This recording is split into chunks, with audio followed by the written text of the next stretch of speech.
मेरा मुर्शिद सोना, सोना सोना मेरा मुर्शिद।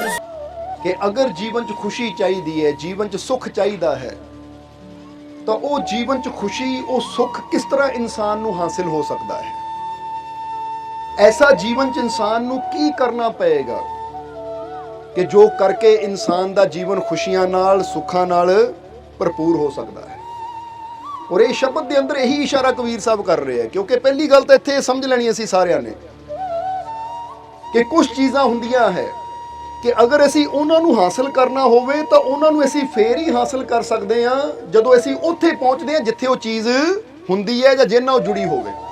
जिस तरह समझ लो कि जे गुलाब की खुशबू चाहिए होवे तो गुलाब की खुशबू सानूं उद्दां ही नहीं मिल जानी कि बंदा कहे इत्थे बैठा मैनूं गुलाब की खुशबू चाहिए है, नहीं, चाहण नाल नहीं मिलनी। ਉਹਦੇ वास्ते सानू गुलाब दे कोल जाना पएगा। समझ आ रही कि नहीं? इसी तरह अगर इंसान जीवन च सोचता है कि मैनू मिठास चाहिए है तो की सोचण नाल मिठास मिलेगी या वो चीज़ दे लागे जाना पएगा जिहदे अंदर मिठास है। समझ लो एक शक्कर है, गुड़ है या गन्ना है, हुण ਉਹਦੇ चो रस है, वो मिठास है। अगर इंसान मिठास चाहता तो बंदे नूं पता गुड़ उत्थे है या शक्कर उत्थे है, मैं जाना आ चकना है खा लेना तो मिठास मिल जानी है। तो जे हुण मैं सोचा कि मिठास तो मैं चाहता हाँ पर मैं शक्कर कोल नहीं जाना, गुड़ कोल नहीं जाना, गन्ने कोल नहीं जाना, तो फिर मिठास कदी सानू जवाब देना मिलेगी? जवाब देना नाल नाल सारिਆਂ ने। समझ दिओ कि नहीं? दऊंगे कि नहीं? मज़ा फिर आंदा है, फिर पता भी लगता है कि तुहाडा ध्यान सत्संग वल है।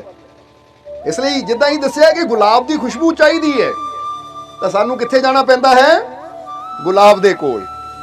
जे सानू मिठास चाहिए तो सानू शक्कर दे कोल, यानी जिहड़ी भी चीज़ मिठी है वो शक्कर भी हो सकती है, बर्फी भी हो सकती है, लड्डू भी हो सकती है, खंड भी, यानी जो भी अगर मिठास चाहिए है तो वो चीज़ दे कोल जाना पएगा।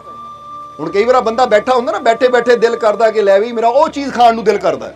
कई बार घरां 'च बैठे हुंदे ना, चलो अज फलानी दुकान ते जाके वो फलानी चीज़ खांदे। हुण पता है कि जो खाण नूं दिल करदा है वो सिर्फ दिल करन नाल चीज़ नाल पेट नहीं भरना, मैनू मेहनत करके वो चीज़ तक पहुंचना भी पैना है, फिर ही मैं वो चीज़ नूं अपने जीवन च लिया सकदा, यानी फिर ही मैं उन्होंने खा सकदा तो स्वाद लै सकदा। हुण इसी तरह जिद्दां ये बाहर जो भी असीं प्राप्त करना होवे, चाहे खुशबू है, चाहे मिठास है, चाहे बंदा सोचे मेरा इदां दा कपड़ा पाउण नूं दिल करदा है या मेरा आ कार गड्डी आ मोटरसाइकिल साइकिल खरीदण नूं दिल करदा, तो उन्होंने पता उहदे कोल जाना पैना, फिर ही मैनूं वो चीज़ मिलेगी। हुण इत्थे गल है खुशियां दी, इत्थे गल है रहमतां दी, इत्थे गल है सुख शांति दी। हुण जिस तरह असीं दस्सिया कि जे गुलाब की खुशबू चाहिए है तो चाहण नाल खुशबू नहीं मिलनी, गुलाब दे कोल जाना पैना है। इसी तरह जे जीवन च सानू खुशी चाहिए है, जे जीवन च सानू शांति चाहिए है, जे जीवन च सानू सफलता चाहिए है, जे जीवन च सानू प्रभु की कृपा चाहिए है, तो सिर्फ साडे चाहण नाल नहीं मिलनी। जे असीं तुहानूं पुछीए कि रब की कृपा और प्रभु की कृपा किहनूं किहनूं चाहिए है, तो तुसीं सारिਆਂ ने कहना सानू चाहिए है। हुण चाहिए सानू सारिਆਂ नूं है, पर इत्थे सवाल ये आंदा चाहिए सानू सारिਆਂ नूं है पर चाहना नहीं मिलनी। जे असीं ओहदी कृपा चाहते तो असीं ओहदी खातर कर की रहे हैं, ये जरूरी है। मेन पॉइंट की है ये है कि एक बंदा कहता पहाड़ की चोटी ते चढ़ना चाहता है, तो उन्होंने पूछो भाई चाहता तो चोटी ते चढ़ना है पर ओहदी खातर कर की रहे हैं? कोई प्रैक्टिस कर रहे हैं, कोई मेहनत कर रहे हैं, कोई कोशिश कर रहे हैं, कदम बढ़ा रहे हैं, या खड़ा सोच ही रहे हैं? हुण जिद्दां इत्थे बैठे बैठे तुसीं सोचो मैं उन्ने जाना चाहता हाँ, तो की चाहना मैं उन्ने पहुँच जाना है? चाहना नहीं उन्ने पहुँचना। जे मैं उन्ने जाना चाहता तो उसकी खातर मैं कर की रहा हाँ? तैयारी कर रहा हाँ कि मैं कदम बढ़ा रहा हाँ कि मैं उधर नूं चल रहा हाँ? क्योंकि एक बंदा रास्ते चल पैंदा, उन्होंने पुछो कित्थे, उन्ने जा रहे हाँ बई तू चल पिया, तू पहुँच जाना है। पर एक बंदा कहता मैं चाहता ही हाँ हाले चलिया नहीं है, तो चाह तू भावें साल 2 साल 10 साल चाहिए जा, पर चाहन दे नाल तैनूं उन्ना नहीं मिलना, यानी वो मंजिल नहीं मिलनी। समझ दिओ, क्योंकि इत्थे आपां उन्ना कह रहे हैं क्योंकि तुहाडे नेड़े उन्ना जिहड़ा उन्ना शहर लागे पैंदा है, इसलिए असीं मिसाल दे के ये समझा रहे हैं कि कोई चीज़ सिर्फ साडे चाहण नाल नहीं मिलदी, उहदे वास्ते सानू मेहनत करनी पैंदी है, कर्म करना पैंदा है। कर्म भी वो करना पैंदा है कि जिहड़ा मैनूं वो चीज़ दे नेड़े लै जावे, क्योंकि जिद्दां आपां उन्ने जाना है तो सानू कर्म भी वो करना पैना उन्ने दे नेड़े लै जावे। ये नहीं कि वो कर्म करिए कि अंब वाल तुर पईए, हमीरपुर वाल तुर पईए तो असीं उन्ने तो दूर हो जाइए, क्योंकि कुछ कर्म हुंदे जिहड़े सानू साडी मंजिल दे नेड़े लैके जाण वाले आ, तो कुछ कर्म हुंदे जिहड़े सानू साडी मंजिल तो दूर करने वाले होंगे। हुण समझो ਇੱਕ ਬੰਦਾ ਕਹਿੰਦਾ ਮੈਨੂੰ ਰੱਬ ਦੀ ਕਿਰਪਾ ਚਾਹੀਦੀ ਹੈ, ਰੱਬ ਦੀ ਰਹਿਮਤ ਚਾਹੀਦੀ ਹੈ। ਹੁਣ ਅਸੀਂ ਉਹ ਵੀ ਕਰਮ ਕਰ ਸਕਦੇ ਹਾਂ ਜਿਹੜੇ ਕਰਮ ਸਾਨੂੰ ਰੱਬ ਦੀਆਂ ਰਹਿਮਤਾਂ ਦੇ ਨੇੜੇ ਲੈ ਜਾਣ, ਤੇ ਅਸੀਂ ਉਹ ਵੀ ਕੰਮ ਕਰ ਸਕਦੇ ਹਾਂ ਜਿਹੜੇ ਸਾਨੂੰ ਰੱਬ ਦੀਆਂ ਰਹਿਮਤਾਂ ਤੋਂ ਦੂਰ ਲੈ ਜਾਣ। ਕਰ ਸਕਦੇ ਹਾਂ ਕਿ ਨਹੀਂ? ਹੁਣ ਫਰਜ਼ ਕਰੋ ਇੱਕ ਬੰਦਾ ਕਹਿੰਦਾ ਮੈਨੂੰ ਤੰਦਰੁਸਤੀ ਚਾਹੀਦੀ ਹੈ, ਸਮਝਦੇ ਹੋ ਕਿ ਨਹੀਂ, ਕਿ ਮੈਂ ਸਵਸਥ ਹੋਣਾ ਚਾਹੁੰਦਾ ਹਾਂ। ਹੁਣ ਜੇ ਮੈਂ ਸਵਸਥ ਹੋਣਾ ਚਾਹੁੰਦਾ ਹਾਂ, ਮੈਨੂੰ ਅੱਛਾ ਸਵਸਥ ਚਾਹੀਦਾ ਹੈ, ਤਾਂ ਮੈਂ ਉਹ ਵੀ ਕੰਮ ਕਰ ਸਕਦਾ ਜੋ ਮੈਨੂੰ ਤੰਦਰੁਸਤੀ ਦੀ ਤਰਫ ਲੈ ਜਾਵੇ, ਅੱਛੀ ਸਿਹਤ ਦੀ ਤਰਫ ਲੈ ਜਾਵੇ। ਤਾਂ ਮੈਂ ਉਹ ਵੀ ਕੰਮ ਕਰ ਸਕਦਾ ਜੋ ਮੇਰੀ ਸਿਹਤ ਨੂੰ ਹੋਰ ਜ਼ਿਆਦਾ ਖਰਾਬ ਕਰ ਦੇਵੇ। ਇਹ ਹੁਣ ਸਾਡੇ ਤੇ ਹੈ ਕਿ ਕਰਮ ਅਸੀਂ ਅੱਛਾ ਕਰਦੇ ਹਾਂ ਜਾਂ ਕਰਮ ਬੁਰਾ ਕਰਦੇ ਹਾਂ, ਕਿਉਂਕਿ ਗੱਲ ਸਾਰੀ ਕਰਮਾਂ ਦੀ ਹੈ। ਹੁਣ ਜਿਹੜੀ ਚੀਜ਼ ਨੂੰ ਅਸੀਂ ਪਾਣਾ ਚਾਹੁੰਦੇ ਹਾਂ, ਜਿਹੜੀ ਚੀਜ਼ ਨੂੰ ਹਾਸਲ ਕਰਨਾ ਚਾਹੁੰਦੇ ਹਾਂ, ਸਭ ਤੋਂ ਪਹਿਲਾਂ ਇਹ ਗੱਲ ਆਪਣੇ ਮਨ 'ਚ ਸੋਚੋ ਕਿ ਮੈਂ ਜੋ ਚੀਜ਼ ਪਾਣੀ ਚਾਹੁੰਦਾ ਹਾਂ ਉਹਦੇ ਵਾਸਤੇ ਮੈਂ ਮਿਹਨਤ ਕਰ ਰਿਹਾ ਕਿ ਨਹੀਂ, ਉਹਦੇ ਵਾਸਤੇ ਮੈਂ ਕੋਈ ਕਰਮ ਵੀ ਕਰ ਰਿਹਾ ਕਿ ਨਹੀਂ। ਜੇ ਮੈਂ ਕਰਮ ਹੀ ਨਹੀਂ ਕਰ ਰਿਹਾ, ਮਿਹਨਤ ਹੀ ਨਹੀਂ ਕਰ ਰਿਹਾ, ਉਧਰ ਕਦਮ ਹੀ ਨਹੀਂ ਵਧਾ ਰਿਹਾ, ਤਾਂ ਉਹ ਚੀਜ਼ ਕਦੀ ਮੈਨੂੰ ਮਿਲਣੀ ਨਹੀਂ ਹੈ, ਚਾਹੇ ਮੈਂ ਸਾਰੀ ਜ਼ਿੰਦਗੀ ਚਾਹੁੰਦਾ ਰਵਾਂ, ਸਾਰੀ ਜ਼ਿੰਦਗੀ ਸੋਚਦਾ ਰਵਾਂ। ਕਿਉਂਕਿ ਸਿਰਫ ਸੋਚਣ ਨਾਲ ਗੱਲ ਨਹੀਂ ਬਣਦੀ, ਸੋਚ ਦੇ ਨਾਲ ਨਾਲ ਕਰਮ ਵੀ ਕਰਨਾ ਪੈਂਦਾ ਹੈ। ਜਿੱਦਾਂ ਇੱਕ ਇਨਸਾਨ ਸੋਚੇ, ਫਰਜ਼ ਕਰੋ ਅਸੀਂ ਆ ਖੇਤ ਵਿੱਚ ਬੈਠੇ ਹਾਂ, ਇੱਕ ਇਨਸਾਨ ਸੋਚੇ ਕਿ ਮੈਂ ਸੋਚ ਰਿਹਾ ਇੱਥੇ ਗੰਨਾ ਬੀਜ ਦੇਵਾਂ, ਜਾਂ ਮੈਂ ਸੋਚ ਰਿਹਾ ਇੱਥੇ ਆਲੂ ਬੀਜ ਦੇਵਾਂ, ਜਾਂ ਮੈਂ ਸੋਚ ਰਿਹਾ ਇੱਥੇ ਕਣਕ ਬੀਜ ਦੇਵਾਂ। ਕੀ ਮੇਰੇ ਸੋਚਣ ਨਾਲ ਬੀਜ ਹੋ ਜਾਏਗਾ? ਜਾਂ ਮੈਂ ਸੋਚ ਲਿਆ ਬੀਜਣਾ ਕੀ ਹੈ, ਹੁਣ ਮੈਂ ਸੋਚ ਲਿਆ ਬੀਜਣਾ ਕੀ ਹੈ, ਹੁਣ ਮੈਂ ਤਿਆਰੀ ਕਰ ਰਿਹਾ, ਬੀਜ ਖਰੀਦਿਆ, ਹਲ ਵਾਇਆ ਔਰ ਉਹਦੇ ਚ ਬੀਜ ਪਾ ਦਿੱਤਾ। ਹੁਣ ਮੈਂ ਜੋ ਸੋਚਿਆ ਸੀ ਉਹ ਚੀਜ਼ ਮੈਨੂੰ ਮਿਲ ਵੀ ਜਾਣੀ ਹੈ, ਕਿਉਂਕਿ ਮੈਂ ਸਿਰਫ ਸੋਚਿਆ ਨਹੀਂ, ਮੈਂ ਨਾਲ ਨਾਲ ਕਰਮ ਵੀ ਕੀਤਾ। ਅੱਜ ਇਨਸਾਨ ਦੇ ਦੁੱਖਾਂ ਦਾ ਕਾਰਨ ਕੀ ਹੈ? ਅੱਜ ਇਨਸਾਨ ਨੂੰ ਰੱਬ ਦੀਆਂ ਰਹਿਮਤਾਂ ਕਿਉਂ ਨਹੀਂ ਮਿਲਦੀਆਂ, ਉਹ ਮਾਲਿਕ ਦੀ ਕਿਰਪਾ ਕਿਉਂ ਨਹੀਂ ਮਿਲਦੀ? ਉਹਦਾ ਕਾਰਨ ਇਹੀ ਹੈ ਕਿ ਸੋਚਦਾ ਹਰ ਕੋਈ ਹੈ ਕਿ ਮੈਨੂੰ ਤੰਦਰੁਸਤੀ ਮਿਲੇ, ਮੈਨੂੰ ਰੱਬ ਦੀ ਕਿਰਪਾ ਮਿਲੇ, ਮੇਰੇ ਜੀਵਨ 'ਚ ਖੁਸ਼ੀ ਆਵੇ। ਸੋਚਦੇ ਸਾਰੇ ਹੀ ਹੈ, ਪਰ ਕਰਮ ਕੋਈ ਨਹੀਂ ਕਰਦਾ। ਹੁਣ ਇੱਕ ਬੱਚਾ ਜਿਹੜਾ ਦਿਨ ਰਾਤ ਮੋਬਾਈਲ ਤੇ ਗੇਮ ਖੇਡਦਾ ਹੈ ਜਾਂ ਟੀਵੀ ਮੂਹਰੇ ਬੈਠਾ ਰਹਿੰਦਾ ਹੈ, ਉਹਨੂੰ ਪੁੱਛੋ ਬੇਟਾ ਪਾਸ ਹੋਣਾ ਚਾਹੁੰਦਾ ਆ? ਹਾਂ ਮੈਂ ਚਾਹੁੰਦਾ ਹਾਂ ਪਾਸ ਹੋਣਾ। ਚਾਹੁੰਦਾ ਤਾਂ ਹੈ ਮੈਂ ਪਾਸ ਹੋਣਾ, ਪਰ ਬੇਟਾ ਟੀਵੀ ਮੂਹਰੇ ਬਹਿ ਕੇ ਜਾਂ ਮੋਬਾਈਲ ਹੱਥ 'ਚ ਫੜ ਕੇ ਤੂੰ ਪਾਸ ਨਹੀਂ ਹੋਣਾ। ਉਹਦੇ ਵਾਸਤੇ ਕੰਮ ਕੀ ਕਰ ਰਿਹਾ ਤੂੰ? ਪੜ੍ਹ ਵੀ ਰਿਹਾ ਆ, ਮਿਹਨਤ ਵੀ ਕਰ ਰਿਹਾ ਆ, ਕਿਉਂਕਿ ਜਿਹੜਾ ਮਿਹਨਤ ਕਰੇਗਾ ਪਾਸ ਵੀ ਉਹੀ ਹੋਏਗਾ। ਸਿਰਫ ਚਾਹਣ ਨਾਲ ਮਾਸਟਰ ਨੇ ਚੰਗੇ ਨੰਬਰ ਨਹੀਂ ਦੇ ਦੇਣੇ ਕਿ ਲੈ ਵੀ ਆ ਮੇਰਾ ਬੱਚਾ ਜਾਂ ਇਹ ਮੇਰਾ ਸਟੂਡੈਂਟ ਚਾਹੁੰਦਾ ਆ, ਇਹਦੀ ਬੜੀ ਚਾਹਤ ਹੈ ਪਾਸ ਹੋਣ ਦੀ, ਇਹਨੂੰ ਉੱਦੇ ਪਾਸ ਕਰ ਦੇਵਾਂ, ਚਾਹੇ ਊੜਾ ਆਂਦਾ ਨਾ ਹੋਵੇ, ਕਾ ਖਾ ਆਂਦਾ ਨਾ ਹੋਵੇ, ਕਰ ਦੇਵਾਂ ਪਾਸ ਇਹਨੂੰ, ਕਿਉਂਕਿ ਬੱਚਾ ਆ, ਚਾਹੁੰਦਾ ਆ। ਨਹੀਂ, ਮਾਸਟਰ ਇਹ ਨਹੀਂ ਦੇਖਦਾ ਉਹ ਚਾਹੁੰਦਾ ਕੀ ਹੈ, ਮਾਸਟਰ ਇਹ ਦੇਖਦਾ ਕਰਦਾ ਕੀ ਹੈ। ਅੱਛਾ ਪੇਪਰ ਕਰਦਾ ਕਿ ਨਹੀਂ, ਅੱਛਾ ਕਰਮ ਕਰਦਾ ਕਿ ਨਹੀਂ। ਅਗਰ ਅੱਛੀ ਮਿਹਨਤ ਕਰਦਾ ਤਾਂ ਟੀਚਰ ਨੂੰ ਨੰਬਰ ਵੀ ਕਹਿ ਦਿਓ ਅੱਛੇ ਦਿੰਦਾ ਹੈ। ਸਮਝ ਆ ਗਈ ਕਿ ਨਹੀਂ? ਹੁਣ ਅਸੀਂ ਵੀ ਇਨਸਾਨ ਵੀ ਅਗਰ ਆਪਣੇ ਜੀਵਨ ਨੂੰ ਦੇਖੇ ਤਾਂ ਸਿਰਫ ਚਾਹੁੰਦਿਆਂ ਸਾਡੀ ਇੰਨੀ ਜ਼ਿੰਦਗੀ ਗੁਜ਼ਰ ਗਈ, ਔਰ ਚਾਹਣ ਦੇ ਬਾਵਜੂਦ ਵੀ ਉਹਦੀ ਰਹਿਮਤ ਕਿਉਂ ਨਹੀਂ ਮਿਲੀ, ਸਾਡੇ ਜੀਵਨ 'ਚ ਖੁਸ਼ੀਆਂ ਕਿਉਂ ਨਹੀਂ ਆਈਆਂ, ਤੰਦਰੁਸਤੀਆਂ ਕਿਉਂ ਨਹੀਂ ਆਈਆਂ? ਉਹਦਾ ਕਾਰਨ ਇਹੀ ਹੈ ਕਿ ਅਸੀਂ ਚਾਹੁੰਦੇ ਤਾਂ ਰਹਿ ਗਏ ਪਰ ਕਰਮ ਅਸੀਂ ਕੀਤਾ ਨਹੀਂ। ਅੱਜ ਅਸੀਂ ਸਤਸੰਗ 'ਚ ਬਸ ਇਹੀ ਥੋੜਾ ਸਮਝਣਾ ਹੈ ਕਿ ਜੋ ਅਸੀਂ ਜੀਵਨ 'ਚ ਪਾਣਾ ਚਾਹੁੰਦੇ ਆ ਨਾ, ਜੋ ਅਸੀਂ ਜੀਵਨ 'ਚ ਹਾਸਲ ਕਰਨਾ ਚਾਹੁੰਦੇ ਆ, ਉਹਦੇ ਵਾਸਤੇ ਸਾਨੂੰ ਕਰਮ ਵੀ ਕਰਨਾ ਪੈਣਾ ਹੈ। ਸਮਝਦੇ ਹੋ ਕਿ ਨਹੀਂ? ਜਿੱਦਾਂ ਹੀ ਦੱਸਿਆ, ਬੱਚਾ ਪਾਸ ਹੋਣਾ ਚਾਹੁੰਦਾ ਤਾਂ ਚਾਹਣ ਨਾਲ ਨਹੀਂ, ਮਿਹਨਤ ਕਰਨ ਨਾਲ ਪਾਸ ਹੋਣਾ ਹੈ। ਮਿਹਨਤ ਕਰਨ ਨਾਲ ਨੰਬਰ ਆਣੇ ਹੈ, ਨੰਬਰ ਆਣਗੇ ਤਾਂ ਪਾਸ ਹੋਏਗਾ। ਇਸੇ ਤਰ੍ਹਾਂ ਤੁਸੀਂ ਰੱਬ ਦੀਆਂ ਰਹਿਮਤਾਂ, ਉਹ ਮਾਲਿਕ ਦੀ ਕਿਰਪਾ ਚਾਹੁੰਦੇ ਹੋ, ਜੀਵਨ 'ਚ ਸਫਲਤਾ ਚਾਹੁੰਦੇ ਹੋ, ਖੁਸ਼ੀ ਚਾਹੁੰਦੇ ਹੋ, ਤਾਂ ਹੁਣ ਥੋੜਾ ਜਿਹਾ ਦੇਖੋ ਕਿ ਮੈਂ ਉਹ ਕੰਮ ਕਰ ਰਿਹਾ ਜਿਹਦੇ 'ਚ ਮੈਨੂੰ ਰੱਬ ਦੀ ਰਹਿਮਤ ਮਿਲੇ। ਕੀ ਮੈਂ ਉਹ ਕੰਮ ਕਰ ਰਿਹਾ ਜਿਹਦੇ 'ਚ ਮੈਨੂੰ ਰੱਬ ਦੀ ਕਿਰਪਾ ਮਿਲੇ? ਜਿੱਦਾਂ ਇਹ ਦੱਸੀਦਾ ਕਈ ਵਾਰ ਕਿ ਤੰਦਰੁਸਤ ਹੋਣਾ ਤਾਂ ਚਾਹੁੰਦੇ ਕਿ ਮੈਨੂੰ ਤੰਦਰੁਸਤੀ ਚਾਹੀਦੀ ਹੈ, ਚਾਹੁੰਦੇ ਤੰਦਰੁਸਤ ਹੋਣਾ ਹੈ, ਪਰ ਕੰਮ ਕੀ ਕਰਦੇ ਆ? ਇੱਕ ਬੰਦੇ ਨੂੰ ਪੁੱਛੋ ਤੰਦਰੁਸਤੀ ਚਾਹੀਦੀ ਹੈ? ਹਾਂਜੀ ਮੈਨੂੰ ਚਾਹੀਦੀ ਹੈ। ਹੁਣ ਚਾਹੁੰਦਾ ਤੰਦਰੁਸਤੀ ਹੈ, ਪਰ ਕਰਦਾ ਕੀ ਹੈ? ਜਾ ਕੇ ਪੀਂਦਾ ਸ਼ਰਾਬ ਹੈ, ਕਰਦਾ ਨਸ਼ੇ ਹੈ। ਬੋਲੋ ਸਮਝਦੇ ਹੋ ਕਿ ਨਹੀਂ? ਹੁਣ ਕੋਈ ਪੁੱਛੇ ਭਾਈ ਤੂੰ ਚਾਹੁੰਦਾ ਤੰਦਰੁਸਤੀ ਹੈ ਤਾਂ ਕੰਮ ਉਸ ਤੋਂ ਉਲਟ ਕਰ ਰਿਹਾ ਹੈ। ਇਹ ਨਸ਼ੇ ਕਰਨ ਨਾਲ, ਬੁਰੀਆਂ ਚੀਜ਼ਾਂ ਖਾਣ ਦੇ ਨਾਲ ਤੈਨੂੰ ਤੰਦਰੁਸਤੀ ਨਹੀਂ ਮਿਲਣੀ, ਫਿਰ ਤੇਰੀ ਚਾਹਤ ਅਧੂਰੀ ਦੀ ਅਧੂਰੀ ਰਹਿ ਜਾਣੀ ਹੈ। ਹੁਣ ਇਹਨੂੰ ਇਦਾਂ ਸਮਝੋ, ਇੱਕ ਬੰਦਾ ਪ੍ਰਾਰਥਨਾ ਕਰੇ, ਹੇ ਭਗਵਾਨ ਮੇਰੇ ਜੀਵਨ 'ਚ ਖੁਸ਼ੀਆਂ ਭਰ ਦੇ, ਹੇ ਭਗਵਾਨ ਮੈਨੂੰ ਤੰਦਰੁਸਤੀ ਦੇ। ਰੱਬ ਦੇ ਮੰਦਿਰ ਦੇ ਵਿੱਚ ਜਾਂ ਭਗਵਾਨ ਦੇ ਘਰ ਦੇ ਵਿੱਚ ਹੱਥ ਜੋੜ ਕੇ ਕਹਿੰਦਾ ਭਗਵਾਨ ਮੈਨੂੰ ਤੰਦਰੁਸਤੀ ਦੇ ਕਿ ਮੇਰੇ ਜੀਵਨ 'ਚ ਕੋਈ ਦੁੱਖ ਨਾ ਆਵੇ। ਔਰ ਮੰਦਿਰ ਤੋਂ ਬਾਹਰ ਜਾ ਕੇ ਜੁੱਤੀ ਪਾਉਂਦਾ ਹੈ, ਜੇਬ 'ਚੋਂ ਬੀੜੀ ਕੱਢਦਾ ਹੈ, ਸਿਗਰਟ ਕੱਢਦਾ, ਲਾ ਕੇ ਬਹਿ ਜਾਂਦਾ ਹੈ। ਹੁਣ ਕੋਈ ਪੁੱਛੇ ਅੰਦਰ ਤੂੰ ਕਹਿ ਰਿਹਾ ਭਗਵਾਨ ਮੈਨੂੰ ਤੰਦਰੁਸਤੀ ਦੇ, ਬਾਹਰ ਕੰਮ ਕੀ ਕਰ ਰਿਹਾ ਤੂੰ? ਆ ਤੰਦਰੁਸਤੀ ਵਾਲੇ ਕੰਮ ਹੈ। ਇਹ ਬੀੜੀ ਪੀਣੀ, ਸਿਗਰਟ ਪੀਣੀ, ਇਹ ਨਸ਼ਾ ਕਰਨਾ, ਤੰਦਰੁਸਤੀ ਵਾਲਾ ਕੰਮ ਹੈ। ਹੁਣ ਭਗਵਾਨ ਨੇ ਕਿਹਾ ਮੰਗਦਾ ਕੁਛ ਹੈ, ਕਰਦਾ ਕੁਛ ਹੈ। ਕਮਾਲ ਦੀ ਗੱਲ ਹੈ। ਹੁਣ ਮੈਂ ਕੀ ਕਰਾਂ? ਉਹ ਜੇ ਤੂੰ ਤੰਦਰੁਸਤੀ ਮੰਗ ਰਿਹਾ ਤਾਂ ਕੰਮ ਵੀ ਤੰਦਰੁਸਤੀ ਵਾਲੇ ਕਰ, ਫਿਰ ਤਾਂ ਬੰਦਾ ਬਾਹਰ ਨਿਕਲੇ ਕਿ ਮੈਂ ਭਗਵਾਨ ਤੋਂ ਤੰਦਰੁਸਤੀ ਮੰਗੀ ਹੈ ਤਾਂ ਅੱਜ ਤੋਂ ਮੈਂ ਕਿਸੇ ਨਸ਼ੇ ਨੂੰ ਹੱਥ ਨਹੀਂ ਲਾਣਾ, ਕਿਉਂਕਿ ਨਸ਼ਾ ਤੰਦਰੁਸਤੀ ਦਾ ਦੁਸ਼ਮਣ ਹੈ। ਜਿੱਦਾਂ ਕਹਾਵਤ ਹੁੰਦੀ ਨਾ ਕਿ ਬਿੱਲੀ ਕੁੱਤੇ ਦਾ ਬਹਿਰ ਕੇ ਬਿੱਲੀ ਕੁੱਤੇ ਨੂੰ ਦੇਖ ਕੇ ਡਰਦੀ ਹੈ ਤਾਂ ਕੁੱਤਾ ਬਿੱਲੀ ਦੇ ਮਗਰ ਦੌੜਦਾ ਹੈ। ਕਹਾਵਤ ਹੀ ਬਣ ਜਾਂਦੀ ਕਈ ਵਾਰ ਕਿ ਇਸੇ ਤਰ੍ਹਾਂ ਹੁਣ ਅਸੀਂ ਕਰਨੇ ਨਸ਼ੇ ਹੈ, ਚੀਜ਼ਾਂ ਬੁਰੀਆਂ ਖਾਣੀਆਂ ਤਾਂ ਰੱਬ ਕੋਲੋਂ ਕਹਿਣਾ ਰੱਬਾ ਮੈਨੂੰ ਤੰਦਰੁਸਤੀ ਦੇ ਦੇ, ਮੇਰੇ ਲਾਗੇ ਕੋਈ ਦੁੱਖ ਨਾ ਆਵੇ, ਮੇਰੀ ਸਿਹਤ ਠੀਕ ਰਵੇ। ਤਾਂ ਫਿਰ ਜ਼ਰਾ ਸੋਚੋ, ਭਗਵਾਨ ਵੀ ਹੱਸਦਾ ਹੋਏਗਾ, ਭਗਵਾਨ ਵੀ ਹੱਸਦਾ ਹੋਏਗਾ। ਜਿੱਦਾਂ ਕੋਈ ਬੱਚਾ ਮਾਸਟਰ ਕੋਲ ਟੀਚਰ, ਮਾਸਟਰ ਜੀ ਮੈਨੂੰ ਪਾਸ ਕਰ ਦਿਓ, ਮਾਸਟਰ ਕਹਿਣਾ ਕੋਈ ਨਹੀਂ ਬੇਟਾ ਪਾਸ ਕਰ ਦੇਵਾਂਗੇ ਪਰ ਮਿਹਨਤ ਕਰ। ਪਰ ਬੱਚਾ ਬਾਹਰ ਜਾ ਕੇ ਗੇਮ ਖੇਡਣ ਲੱਗ ਜਾਵੇ ਤਾਂ ਮਾਸਟਰ ਕਹਿਣਾ ਮੰਗਦਾ ਕੁਛ ਹੈ ਕਰਦਾ ਕੁਛ, ਇਹਨੂੰ ਪਾਸ ਕਿੱਦਾਂ ਕਰਾਂ ਮੈਂ। ਇਸ ਲਈ ਤੁਸੀਂ ਸਮਝੋ ਜ਼ਰਾ ਸਾਰੇ ਜੀ। ਹੁਣ ਇੱਥੇ ਤਾਂ ਨਸ਼ੇ ਦੀ ਗੱਲ ਕੀਤੀ ਹੈ ਕਿ ਬੰਦਾ ਅੰਦਰੋਂ ਨਿਕਲਦਾ ਬੀੜੀ ਸਿਗਰਟ ਪੀਣ ਲੱਗ ਜਾਂਦਾ ਹੈ ਤਾਂ ਫਿਰ ਕਹਿੰਦਾ ਰੱਬਾ ਮੈਨੂੰ ਤੰਦਰੁਸਤੀ ਦੇ। ਪਰ ਇੱਧਰ ਤੁਹਾਡੇ ਵੱਲ ਵੀ ਥੋੜੀ ਗੱਲ ਕਰ ਲਈਏ ਕਿ ਔਰਤ ਵੀ ਕਹਿੰਦੀ ਭਗਵਾਨ ਮੈਨੂੰ ਤੰਦਰੁਸਤੀ ਦੇ, ਮੈਨੂੰ ਤੰਦਰੁਸਤੀ ਦੇ, ਪਰ ਚਾਹੀਦੀ ਮੈਨੂੰ ਗਰਮ ਗਰਮ ਜਲੇਬੀ ਖਾਣ ਨੂੰ, ਛੋਲੇ ਭਟੂਰੇ ਚਾਹੀਦੇ ਆ। ਬਹੁਤ ਦਿਨ ਹੋ ਗਏ ਘਰ ਦਾ ਖਾਣਾ ਖਾਂਦੇ, ਚਲੋ ਕਿਤੇ ਰੈਸਟੋਰੈਂਟ 'ਚ ਚਲੀਏ, ਉੱਥੇ ਕੋਈ ਛੋਲੇ ਭਟੂਰੇ ਜਾਂ ਕੋਈ ਪੀਜ਼ਾ ਪੂਜ਼ਾ ਖਾ ਕੇ ਆਈਏ, 버ਗਰ ਖਾ ਕੇ ਆਈਏ। ਹੁਣ ਜ਼ਰਾ ਗੌਰ ਕਰੋ ਕਿ ਇਹ ਹੈਲਦੀ ਚੀਜ਼ਾਂ ਹੈ, ਇਹਨੂੰ ਜੰਕ ਫੂਡ ਕਿਹਾ ਜਾਂਦਾ ਹੈ। ਜੰਕ ਫੂਡ ਦਾ ਮਤਲਬ ਹੁੰਦਾ ਬਾਸੀ ਭੋਜਨ। ਹੁਣ ਬਾਸੀ ਭੋਜਨ ਅੰਦਰ ਜਾਏਗਾ ਤਾਂ ਤੰਦਰੁਸਤੀ ਕਿੱਦਾਂ ਦੇਏਗਾ, ਜ਼ਰਾ ਸਮਝਣਾ ਸਾਰਿਆਂ ਨੇ।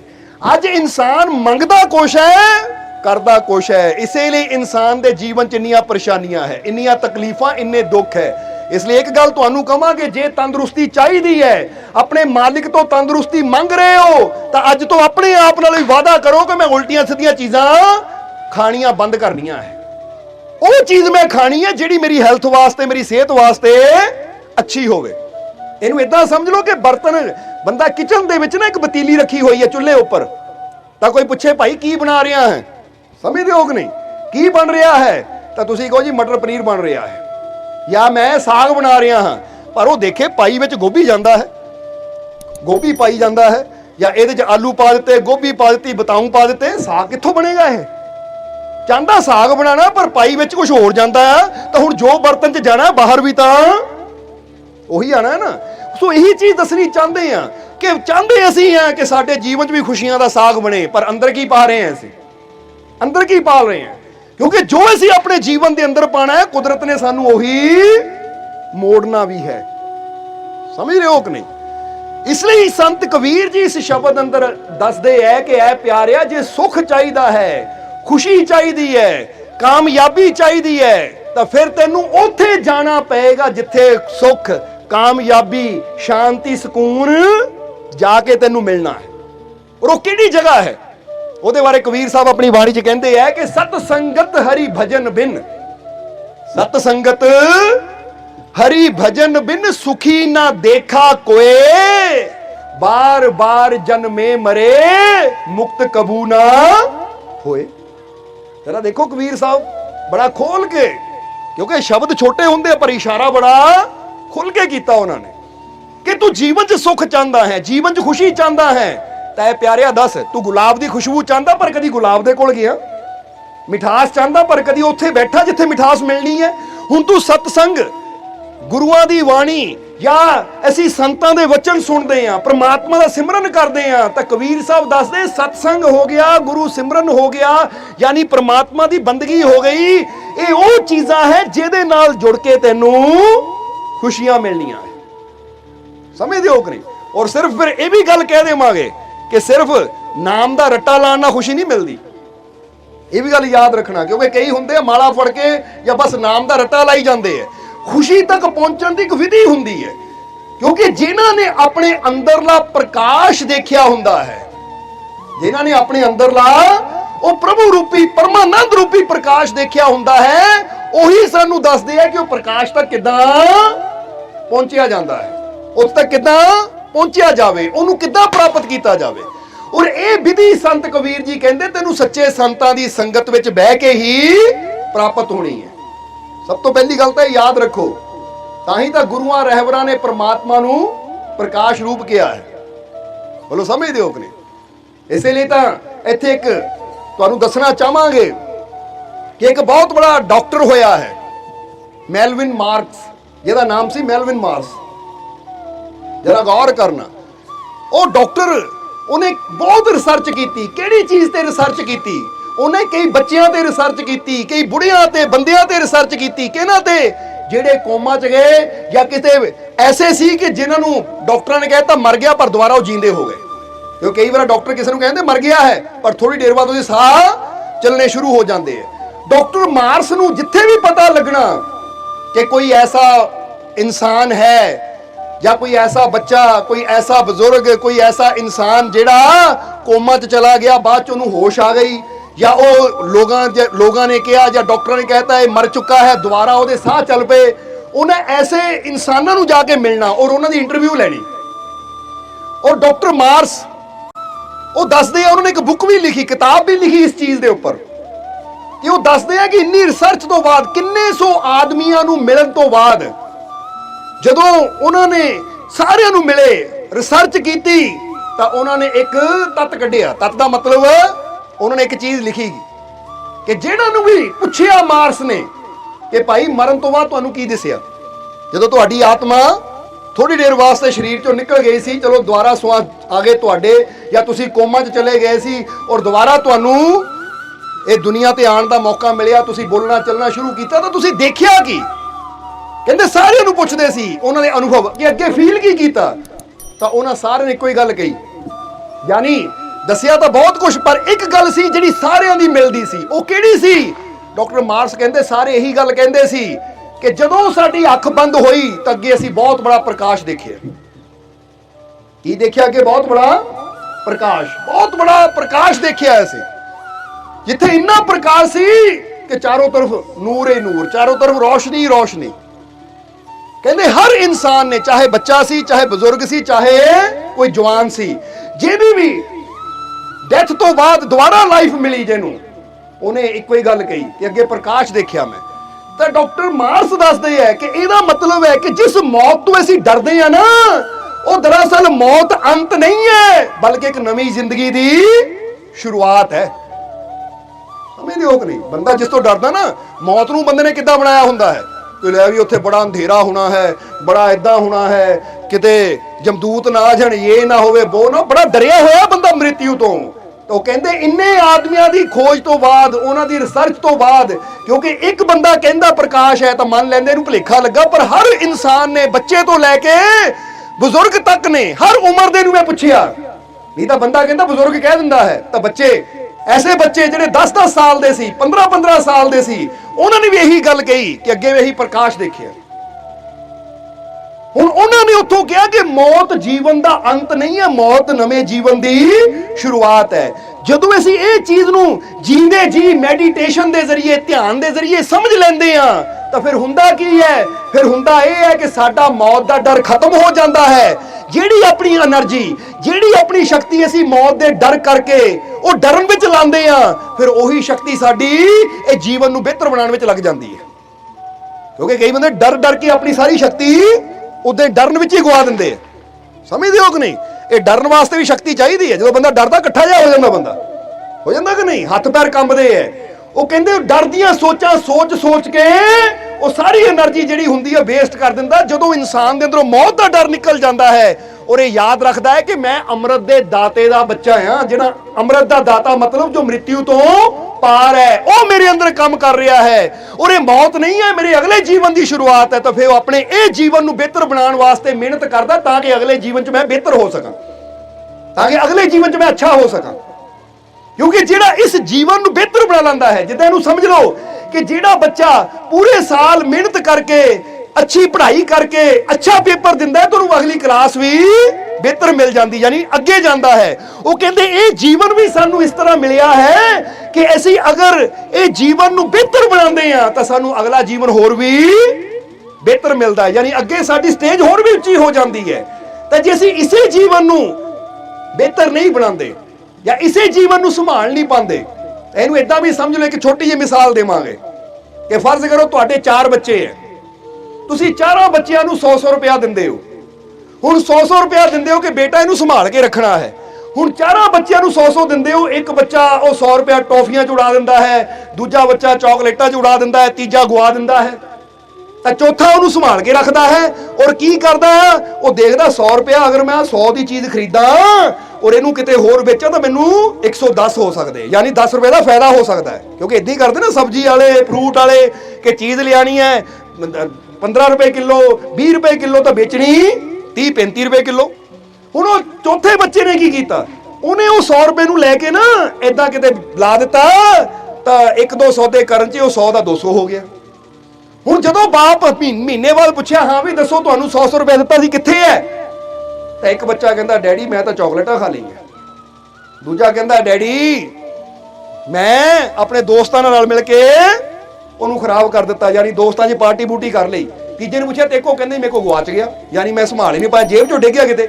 ਚੌਥੇ ਨੂੰ ਪੁੱਛਿਆ, ਜਦੋਂ ਚੌਥੇ ਨੂੰ ਪੁੱਛਿਆ ਕਿੱਥੇ ਹੈ, ਉਹਨੇ ਜੇਬ 'ਚੋਂ 2 ਨੋਟ ਕੱਢ ਕੇ ਬਾਪ ਦੇ ਹੱਥ ਰੱਖੇ, ਕਿ ਲਓ ਪਿਤਾ ਜੀ ਤੁਸੀਂ 1 ਦਿੱਤਾ ਸੀ, ਮੈਂ ਤੁਹਾਨੂੰ 2 ਦੇ ਰਿਹਾ। ਹੁਣ ਬਾਪ ਨੇ ਜਦੋਂ ਆਪਣਾ ਧਨ ਦੇਣਾ ਹੈ, ਫਰਜ਼ ਕਰੋ ਬਾਪ ਕੋਲ 10 ਕਰੋੜ ਰੁਪਇਆ ਹੈ, ਹੁਣ ਬਾਪ ਨੇ ਦੇਣਾ ਕਿਹਦੇ ਹਵਾਲੇ ਕਰਨਾ ਹੈ? ਬਾਪ ਨੂੰ ਕਿਤੇ ਵਿਸ਼ਵਾਸ ਹੈ, ਉਹਨੂੰ ਪਤਾ ਹੈ ਕਿ ਜਿਹੜਾ 100 ਰੁਪਏ ਨੂੰ ਸੰਭਾਲ ਨਾ ਸਕਿਆ, 100 ਰੁਪਏ ਨੇ ਜਿਹੜਾ ਟੌਫੀਆਂ ਚਾਕਲੇਟਾਂ 'ਚ ਲਾਤਾ, ਇਹਨੂੰ ਆਪਾਂ ਜ਼ਿਆਦਾ ਦੇ ਦੇਵਾਂਗੇ ਤੇ ਨਾ ਉਹ ਵੀ ਇੱਦਾਂ ਹੀ ਗੁਲਾਉਣਾ ਹੈ ਕਿ ਮਿਲ ਗਿਆ ਤੈਨੂੰ, ਕਦੀ ਆਹ ਖਰੀਦ ਲਵਾਂ ਕਦੀ ਉਹ ਖਰੀਦ ਲਵਾਂ। ਤਾਂ ਦੂਜੇ ਨੂੰ ਅਗਰ ਮੈਂ ਦੇ ਦਿੱਤਾ ਤਾਂ ਦੂਜੇ ਨੇ ਕੀ ਕਹਿਣਾ ਹੈ, ਜੇ ਉਹਨਾਂ 100 ਰੁਪਏ 11 ਦੋਸਤਾਂ ਦੇ ਲੁਟਾ ਦਿੱਤਾ, ਉਹਨਾਂ ਕਹਿਣਾ ਆਜੋ ਭਾਈ ਹੁਣ ਤਾਂ ਲੱਖਾਂ ਆ ਕਰੋੜਾਂ ਹੀ ਆ ਜਾਓ, ਇੱਥੇ ਚੱਲਦੇ ਉੱਥੇ ਚੱਲਦੇ, ਪਾਰਟੀਆਂ ਕਰ ਕਰਕੇ ਉਹਨਾਂ ਗਵਾ ਦੇਣਾ ਹੈ। ਜੇ ਤੀਸਰੇ ਨੂੰ ਦਿੱਤਾ ਤਾਂ ਤੀਸਰਾ 100 ਦੀ ਸੰਭਾਲ ਨਾ ਕਰ ਸਕੇ ਤਾਂ ਉਹਨੇ ਲੱਖਾਂ ਦੀ ਕੀ ਕਰਨੀ ਹੈ? ਜਿੱਦਾਂ ਸਮਝ ਲਓ ਜਿਹਨੂੰ ਸਾਈਕਲ ਚਲਾਉਣਾ ਨਾ ਆਵੇ ਉਹਨੂੰ ਮੋਟਰਸਾਈਕਲ ਦੇ ਦੋਗੇ ਤੁਸੀਂ? ਕਹਿੰਦਾ ਲੈ ਤੂੰ ਸਾਈਕਲ ਨਹੀਂ ਚਲਾਉਣਾ ਆਉਂਦਾ ਤੈਨੂੰ ਮੋਟਰਸਾਈਕਲ ਦੇ ਦਈਏ, ਤੈਨੂੰ ਗੱਡੀ ਦੇ ਦਈਏ, ਪਹਿਲਾਂ ਸਾਈਕਲ ਚਲਾਉਣਾ ਸਿੱਖ। ਹੁਣ ਫਿਰ ਚੌਥੇ ਨੂੰ ਇਹਨੂੰ ਅਗਰ ਮੈਂ 10 ਦਊਂਗਾ, ਜੇ ਇਹ 100 ਨੂੰ 200 ਕਰ ਸਕਦਾ ਹੈ ਤਾਂ ਜੇ ਇਹਨੂੰ 10 ਕਰੋੜ ਦਊਂਗਾ 20 ਕਰੋੜ ਜ਼ਰੂਰ ਕਰੇਗਾ। ਇਸ ਲਈ ਬਾਪ ਨੇ ਖੁਸ਼ੀ ਖੁਸ਼ੀ ਉਹ ਚਾਬੀ ਉਹਦੇ ਹੱਥ ਦੇ ਦੇਣੀ ਹੈ ਤੋਰੀ ਦੀ। ਬਸ ਇਹੀ ਹਾਲਤ ਹੈ। ਪਰਮਾਤਮਾ ਵੀ ਸਾਨੂੰ ਇਹ ਜ਼ਿੰਦਗੀ ਦੇ ਰਿਹਾ ਦੇਖਣ ਵਾਸਤੇ ਕਿ ਮੈਂ ਛੋਟਾ ਜਿਹਾ ਜੀਵਨ ਦਿੰਦਾ 60 70 80 ਸਾਲ ਦਾ ਇਹਨੂੰ, ਕਿਉਂਕਿ ਜਿੰਨਾ ਵੀ ਜੀਵਨ ਹੈ ਤੁਹਾਡਾ, ਚਾਹੇ 10 ਸਾਲ ਦਾ ਹੋਵੇ, 15 ਸਾਲ ਦਾ ਹੋਵੇ, 20 ਸਾਲ ਦਾ ਹੋਵੇ, 50 ਸਾਲ ਦਾ ਹੋਵੇ, 70 80 100 90, ਜਿੰਨਾ ਮਰਜ਼ੀ ਜੀਵਨ ਹੋਵੇ, ਇਹ ਸਮਝ ਲਓ ਰੱਬ ਸਾਨੂੰ ਚੈੱਕ ਕਰ ਰਿਹਾ ਹੈ, ਕਿਉਂਕਿ ਇਹ ਤੋਂ ਬਾਅਦ ਅੱਗੇ ਬਹੁਤ ਬੜਾ ਜੀਵਨ ਹੈ। ਇਸ ਤੋਂ ਬਾਅਦ ਅੱਗੇ ਬਹੁਤ ਬੜਾ ਜੀਵਨ ਹੈ। ਤਾਂ ਹੀ ਤਾਂ ਤੁਸੀਂ ਚਾਹੇ ਕੁਰਾਨ ਨੂੰ ਪੜ੍ਹ ਲਓ, ਚਾਹੇ ਗੀਤਾ ਨੂੰ ਪੜ੍ਹ ਲਓ, ਗੁਰਬਾਣੀ ਨੂੰ ਪੜ੍ਹ ਲਓ, ਬਾਈਬਲ ਨੂੰ ਪੜ੍ਹ ਲਓ, ਉੱਥੇ ਵੀ ਇਹੀ ਗੱਲ ਦੱਸੀ ਹੈ ਕਿ ਪਿਆਰਿਆ ਇਸ ਤੋਂ ਬਾਅਦ ਅੱਗੇ ਵੀ ਇੱਕ ਜੀਵਨ ਹੈ। ਉਹਨੂੰ ਸਵਰਗ ਦਾ ਜੀਵਨ ਕਿਹਾ ਜਾਂਦਾ, ਜੰਨਤ ਦਾ ਜੀਵਨ ਕਿਹਾ ਜਾਂਦਾ, ਪਰ ਉਹ ਜੀਵਨ ਹੈ। ਪਰ ਬੰਦੇ ਨੇ ਕੀ ਸਮਝ ਲਿਆ ਕਿ ਉਹ ਜੀਵਨ ਸ਼ਾਇਦ ਇਦਾਂ ਹੋਣਾ ਜਿੱਥੇ ਅਫਸਰਾਵਾਂ ਨੱਚਦੀਆਂ। ਉਹ ਨਹੀਂ, ਅਫਸਰਾਵਾਂ ਨਚਾਉਣ ਵਾਸਤੇ ਰੱਬ ਨੇ ਨਹੀਂ ਉਹ ਜੀਵਨ ਬਣਾਇਆ, ਬਲਕਿ ਤੁਹਾਨੂੰ ਹੋਰ ਬਿਹਤਰ ਜੀਵਨ ਦੇਣਾ ਹੈ ਪਰਮਾਤਮਾ ਨੇ। ਇਹ ਤਾਂ ਤੁਹਾਡਾ ਇੱਕ ਸਮਝ ਲਓ ਛੋਟਾ ਜਿਹਾ ਇਮਤਿਹਾਨ ਹੈ।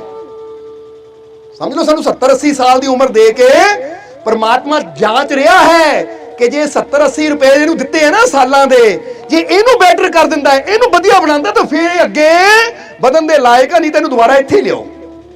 ਤਾਂ ਹੀ ਤਾਂ ਕਹਿੰਦੇ ਆ ਕਿ ਬੰਦਾ ਨਹੀਂ ਤਾਂ 84 ਦੇ ਚੱਕਰ 'ਚ ਇੱਥੇ ਹੀ ਘੁੰਮਦਾ ਰਹਿੰਦਾ, ਔਰ ਉਦੋਂ ਤੱਕ ਘੁੰਮਦਾ ਰਹਿਣਾ ਜਦ ਤੱਕ ਇਹ ਜੀਵਨ ਨੂੰ ਬੈਸਟ ਬਣਾਉਣ ਦੀ ਖਾਤਰ ਮਿਹਨਤ ਨਹੀਂ ਕਰਦਾ।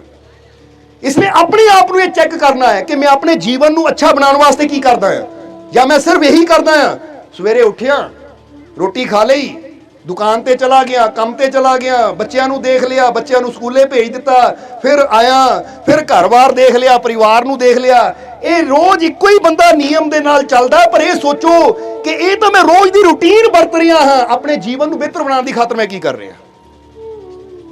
ਮੈਂ ਕਿੰਨਾ ਕੁ ਮੈਡੀਟੇਸ਼ਨ ਕਰਦਾ, ਕਿੰਨੀ ਕੁ ਮੈਂ ਅੱਛਾਈ ਕਰਦਾ, ਕਿੰਨਾ ਕੁ ਮੈਂ ਗੁਰੂ ਚਰਨਾਂ ਨਾਲ ਜੁੜ ਕੇ ਸੰਤਾਂ ਦੀ ਸੰਗਤ ਵਿੱਚ ਬਹਿ ਕੇ ਕਿੰਨਾ ਕੁ ਮੈਂ ਗਿਆਨ ਸਿੱਖਦਾ ਆ। ਕਿਉਂਕਿ ਯਾਦ ਰੱਖੋ, ਜਿੰਨਾ ਅਸੀਂ ਸਤਸੰਗ ਵਿੱਚ ਬਹਿ ਕੇ ਸਿੱਖਦੇ ਆ ਨਾ, ਉਨੀ ਸਾਡੀ ਨੌਲੇਜ, ਸਾਡਾ ਗਿਆਨ ਵੱਧਦਾ ਚਲਾ ਜਾਂਦਾ ਹੈ, ਔਰ ਜਿੰਨੀ ਸਾਡੀ ਸਮਝ ਵੱਧਦੀ ਆ ਉਨਾ ਹੀ ਪ੍ਰਮਾਤਮਾ ਦੇ ਨੇੜੇ ਹੁੰਦੇ ਆ ਅਸੀਂ। ਇਹ ਗੱਲ ਯਾਦ ਰੱਖਣਾ। ਇਹਨੂੰ ਉਸੇ ਤਰ੍ਹਾਂ ਸਮਝ ਲਓ ਕਿ ਜਿੱਦਾਂ ਕੋਈ ਇਨਸਾਨ ਪੜ੍ਹਦਾ ਜਾਂਦਾ, ਮਿਹਨਤ ਕਰਦਾ ਜਾਂਦਾ, ਆਪਣੀ ਡਿਗਰੀ ਦੇ ਨੇੜੇ ਪਹੁੰਚਦਾ ਜਾਂਦਾ ਹੈ। ਜਾਂ ਇਹਨੂੰ ਇਦਾਂ ਸਮਝ ਲਓ, ਇੱਕ ਬੱਚੇ ਨੇ +2 ਦਾ ਸਰਟੀਫਿਕੇਟ ਲੈਣਾ ਹੈ, +2 ਦਾ ਸਰਟੀਫਿਕੇਟ ਲੈਣਾ ਹੈ, ਤਾਂ ਹੁਣ ਉਹ ਪੜ੍ਹਦਾ ਜਾਵੇ, ਪਹਿਲੀ ਤੋਂ ਦੂਜੀ, ਦੂਜੀ ਤੋਂ ਤੀਜੀ, ਤੀਜੀ ਤੋਂ ਚੌਥੀ, ਤੇ ਇਹਦਾ ਮਤਲਬ ਜਿੱਦਾਂ ਜਿੱਦਾਂ ਕਲਾਸ ਵੱਧ ਰਹੀ ਹੈ ਆਪਣੇ ਮੰਜ਼ਿਲ ਦੇ ਨੇੜੇ ਪਹੁੰਚ ਰਿਹਾ ਹੈ। ਤੇ ਇੱਕ ਬੰਦਾ ਪੜ੍ਹੇ ਹੀ ਨਾ ਔਰ ਸੋਚੇ ਮੈਨੂੰ ਇਹ ਸਰਟੀਫਿਕੇਟ ਚਾਹੀਦਾ ਹੈ, ਤਾਂ ਫਿਰ ਭਾਈ 2 ਨੰਬਰ 'ਚ ਬਣ ਸਕਦਾ ਹੈ, ਜਾਲੀ ਮਿਲ ਸਕਦਾ, ਪਰ ਅਸਲੀ ਨਹੀਂ। ਔਰ ਇਹ ਜਾਲੀ ਕੰਮ ਦੁਨੀਆ ਤੇ ਤਾਂ ਚੱਲ ਸਕਦਾ, ਰੱਬ ਦੇ ਘਰ ਉੱਥੇ ਜਾਲੀ ਕੰਮ ਨਹੀਂ ਚੱਲਣਾ, ਉੱਥੇ ਤਾਂ ਅਸਲੀਅਤ ਦੇਖੀ ਜਾਣੀ ਹੈ, ਸੱਚਾਈ ਦੇਖੀ ਜਾਣੀ ਹੈ। ਕਈ ਦੇਖੇ ਨਾ ਇਦਾਂ ਦੇ 10 ਪਾਸ ਨਹੀਂ ਕੀਤੇ, ਕੋਈ ਗੱਲ ਨਹੀਂ, ਇੰਨੇ ਪੈਸੇ ਲੱਗਣੇ, ਸਰਟੀਫਿਕੇਟ ਬਣਾ ਦੇਵਾਂਗੇ, +2 ਦਾ ਬਣਾ ਦੇਵਾਂਗੇ, 10ਵੀਂ ਦਾ ਬਣਾ ਦੇਵਾਂਗੇ, ਕਾਗਜ਼ ਪੱਤਰ ਕਈ ਤਿਆਰ ਹੋ ਜਾਂਦੇ ਇਦਾਂ। ਸਮਝਦੇ ਹੋ ਕਿ ਨਹੀਂ?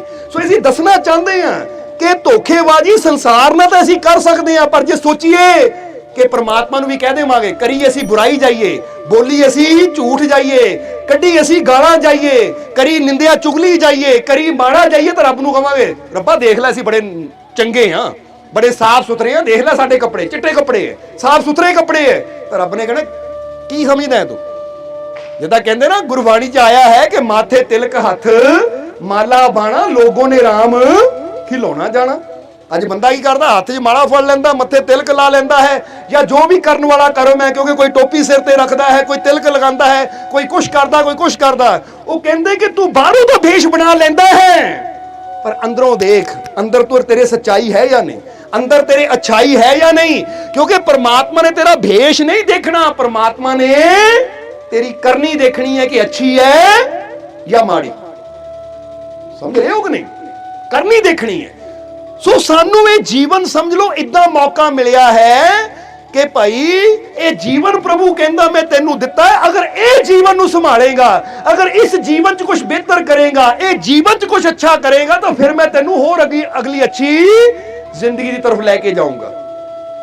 ਜਿਸ ਤਰ੍ਹਾਂ ਹੀ ਦੱਸਿਆ ਕਿ ਡਾਕਟਰ ਮਾਰਸ ਨੇ ਕਿਹਾ ਕਿ ਮ੍ਰਿਤਿੂ ਜੀਵਨ ਦਾ ਅੰਤ ਨਹੀਂ ਹੈ, ਮ੍ਰਿਤਿੂ ਜੀਵਨ ਦੀ ਸ਼ੁਰੂਆਤ ਹੈ, ਕਿਉਂਕਿ ਅੱਗੇ ਇਸ ਤੋਂ ਵੀ ਬੜਾ ਪ੍ਰਕਾਸ਼ ਹੈ। ਤੇ ਪ੍ਰਕਾਸ਼ ਦਾ ਮਤਲਬ ਅੱਗੇ ਇਸ ਤੋਂ ਵੀ ਬੜੀ ਹੋਰ ਤਿਆਰੀ ਹੈ, ਅੱਗੇ ਇਸ ਤੋਂ ਵੀ ਬੜਾ ਹੋਰ ਆਨੰਦ ਹੈ, ਅੱਗੇ ਇਸ ਤੋਂ ਵੀ ਬੜਾ ਹੋਰ ਸੁੱਖ ਹੈ, ਅੱਗੇ ਇਸ ਤੋਂ ਵੀ ਬੜਾ ਜੀਵਨ ਹੈ। ਹੁਣ ਅਸੀਂ ਉਸ ਜੀਵਨ ਦੇ ਵਾਸਤੇ ਕੀ ਤਿਆਰੀ ਕਰਦੇ ਹਾਂ? ਆਪਣੇ ਆਪ ਨੂੰ ਸਵਾਲ ਪੁੱਛੋ, ਪੁੱਛ ਕੇ ਦੇਖੋ ਆਪਣੇ ਆਪ ਕਿ ਦੁਨੀਆ ਦੀ ਤਿਆਰੀ ਤਾਂ ਮੈਂ ਬਹੁਤ ਕਰਦਾ ਹਾਂ, ਕਿਤੇ ਵਿਆਹ ਸ਼ਾਦੀ ਜਾਣਾ ਹੋਵੇ ਬੜੀਆਂ ਤਿਆਰੀਆਂ ਕਰਦਾ ਹਾਂ, ਆ ਕੋਟ ਪੈਂਟ ਲੈ ਲਿਆ, ਨਵੇਂ ਕੱਪੜੇ ਲੈ ਲਏ, ਨਵੇਂ ਸੂਟ ਲੈ ਲਏ, ਨਵੀਆਂ ਸਾੜੀਆਂ ਲੈ ਲਈਆਂ, ਆ ਵੀ ਨਵਾਂ ਲੈ ਲਿਆ, ਉਹ ਵੀ ਨਵਾਂ ਲੈ ਲਿਆ। ਕਿਉਂ ਲਿਆ ਭਾਈ? ਉਹ ਫਲਾਣੇ ਰਿਸ਼ਤੇਦਾਰ ਦੇ ਵਿਆਹ 'ਚ ਜਾਣਾ ਭਾਈ, ਹੁਣ ਪੁਰਾਣੇ ਕੱਪੜੇ ਪਾ ਕੇ ਥੋੜੀ ਜਾਣਾ ਹੈ, ਨਵੇਂ ਪਾ ਕੇ ਜਾਵਾਂਗੇ। ਇਦਾਂ ਹੁੰਦੀ ਹੈ ਕਿ ਨਹੀਂ? ਵਿਆਹਾਂ ਦੀ ਤਿਆਰੀ, ਸ਼ਾਦੀਆਂ ਦੀ ਤਿਆਰੀ, ਬੱਚੇ ਦਾ ਜਨਮ ਦਿਨ ਉਹਦੀ ਤਿਆਰੀ, ਹੋਰ ਘਰ ਦੇ ਵਿੱਚ ਦੀਵਾਲੀ ਦੁਸ਼ਹਿਰਾ ਆ ਜਾਵੇ ਉਹ ਦੇਖਣ ਦੀ ਤਿਆਰੀ, ਹੋਰ ਸਾਰੀਆਂ ਤਿਆਰੀਆਂ ਬੰਦਾ ਕਰਦਾ ਹੈ। ਪਰ ਜਰਾ ਪੁੱਛੋ ਆਪਣੇ ਆਪ ਨੂੰ, ਇਹ ਜੀਵਨ ਤੋਂ ਬਾਅਦ ਦਾ ਜੋ ਜੀਵਨ ਹੈ ਉਹਦੇ ਵਾਸਤੇ ਮੈਂ ਕੀ ਤਿਆਰੀ ਕਰ ਰਿਹਾ? ਆਪਣੇ ਮਾਲਿਕ ਦੀ ਕਿਰਪਾ ਨੂੰ ਪ੍ਰਾਪਤ ਕਰਨ ਦੀ ਮੈਂ ਕੀ ਤਿਆਰੀ ਕਰ ਰਿਹਾ ਹਾਂ? ਆਪਣੇ ਰੱਬ ਦੀਆਂ ਰਹਿਮਤਾਂ ਨੂੰ ਹਾਸਲ ਕਰਨ ਦੀ ਮੈਂ ਕੀ ਤਿਆਰੀ ਕਰ ਰਿਹਾ? ਹੁਣ ਫਰਜ਼ ਕਰੋ, ਸੋਚੋ, ਇੱਕ ਬੰਦਾ ਕਹਿੰਦਾ ਮੇਰੇ ਕੋਲ ਇੰਨੇ ਲੱਖ ਰੁਪਇਆ, ਜਾਂਦਾ ਹੈ ਬੈਂਕ ਚੋਂ 10 ਲੱਖ ਰੁਪਇਆ ਕਢਾ ਕੇ ਗੱਡੀ 'ਚ ਆ ਰਿਹਾ ਹੈ, ਔਰ ਕੋਲੇ ਹੀ ਗੱਡੀ ਵਿੱਚ ਉਹਦੇ ਕੋਟ ਪੈਂਟ ਪਿਆ ਹੈ, ਬੜਾ ਕੀਮਤੀ, ਕੱਪੜੇ ਪਏ ਆ ਬੜੇ ਕੀਮਤੀ, ਸੋਨੇ ਚਾਂਦੀ ਦੇ ਗਹਿਣੇ ਪਏ ਆ ਬੜੇ ਕੀਮਤੀ, ਪੈਸਾ ਵੀ ਗੱਡੀ 'ਚ ਹੀ ਹੈ ਕਿਉਂਕਿ ਬੈਂਕ 'ਚੋਂ ਆਇਆ, ਗਹਿਣੇ ਵੀ ਬੈਂਕ ਦੇ ਲੋਕਰ 'ਚ ਰੱਖੇ ਸੀ ਉਹ ਵੀ ਲੈ ਕੇ ਆਇਆ ਹੈ, ਕੱਪੜੇ ਵੀ ਨਵੇਂ ਖਰੀਦੇ ਹੈ, ਸਭ ਕੁਝ ਨਵਾਂ ਲੈ ਕੇ ਘਰ ਨੂੰ ਜਾ ਰਿਹਾ ਹੈ, ਘਰ ਨੂੰ ਜਾ ਰਿਹਾ ਹੈ। ਜਰਾ ਹੁਣ ਧਿਆਨ ਦੇਣਾ, ਜਵਾਬ ਦੇਣਾ, ਕਹਾਣੀ ਹੈ, ਇੱਕ ਪਹੇਲੀ ਹੈ ਜਿਹਦਾ ਜਵਾਬ ਤੁਸੀਂ ਦੇਣਾ ਹੈ ਕਿ ਜਦੋਂ ਬੰਦਾ ਘਰ ਨੂੰ ਜਾ ਰਿਹਾ ਹੈ ਬੈਂਕ 'ਚੋਂ ਪੈਸਾ ਲੈ ਕੇ, ਗਹਿਣੇ ਲੈ ਕੇ, ਕੱਪੜਾ ਲੈ ਕੇ, ਬੜਾ ਖੁਸ਼ੀ ਦੇ ਨਾਲ ਗੱਡੀ ਚਲਾਉਂਦਾ ਜਾ ਰਿਹਾ ਹੈ ਕਿ ਅਚਾਨਕ ਕੀ ਹੁੰਦਾ ਹੈ? ਅੱਗੇ ਉਹ ਟਰੱਕ ਆਉਂਦਾ ਔਰ ਗੱਡੀ ਦਾ ਐਕਸੀਡੈਂਟ ਹੋ ਜਾਂਦਾ ਹੈ ਔਰ ਬੰਦੇ ਦੀ ਉੱਥੇ ਮੌਤ ਹੋ ਜਾਂਦੀ ਹੈ। ਹੁਣ ਲੱਖਾਂ ਦੀ ਗੱਡੀ, ਲੱਖਾਂ ਰੁਪਇਆ ਗੱਡੀ 'ਚ, ਗਹਿਣੇ ਗੱਡੀ 'ਚ, ਕੱਪੜੇ ਗੱਡੀ 'ਚ, ਸਭ ਕੁਝ ਕੀਮਤੀ ਤੋਂ ਕੀਮਤੀ ਪਦਾਰਥ ਗੱਡੀ 'ਚ, ਪਰ ਹੁਣ ਉਹਦੀ ਮੌਤ ਹੋ ਗਈ ਹੈ ਤਾਂ ਨਾਲ ਕੀ ਲੈ ਗਿਆ ਉਹ? ਇਹ ਜਵਾਬ ਦੇਣਾ ਤੁਸੀਂ। ਗੱਡੀ ਨਾਲ ਲੈ ਗਿਆ ਕਿਉਂਕਿ ਗੱਡੀ ਦੇ ਟਰੱਕ 'ਚ ਵੱਜੀ ਇਕੱਠੀ ਹੋ ਗਈ, ਯਾਨੀ ਖਤਮ ਹੋ ਗਈ।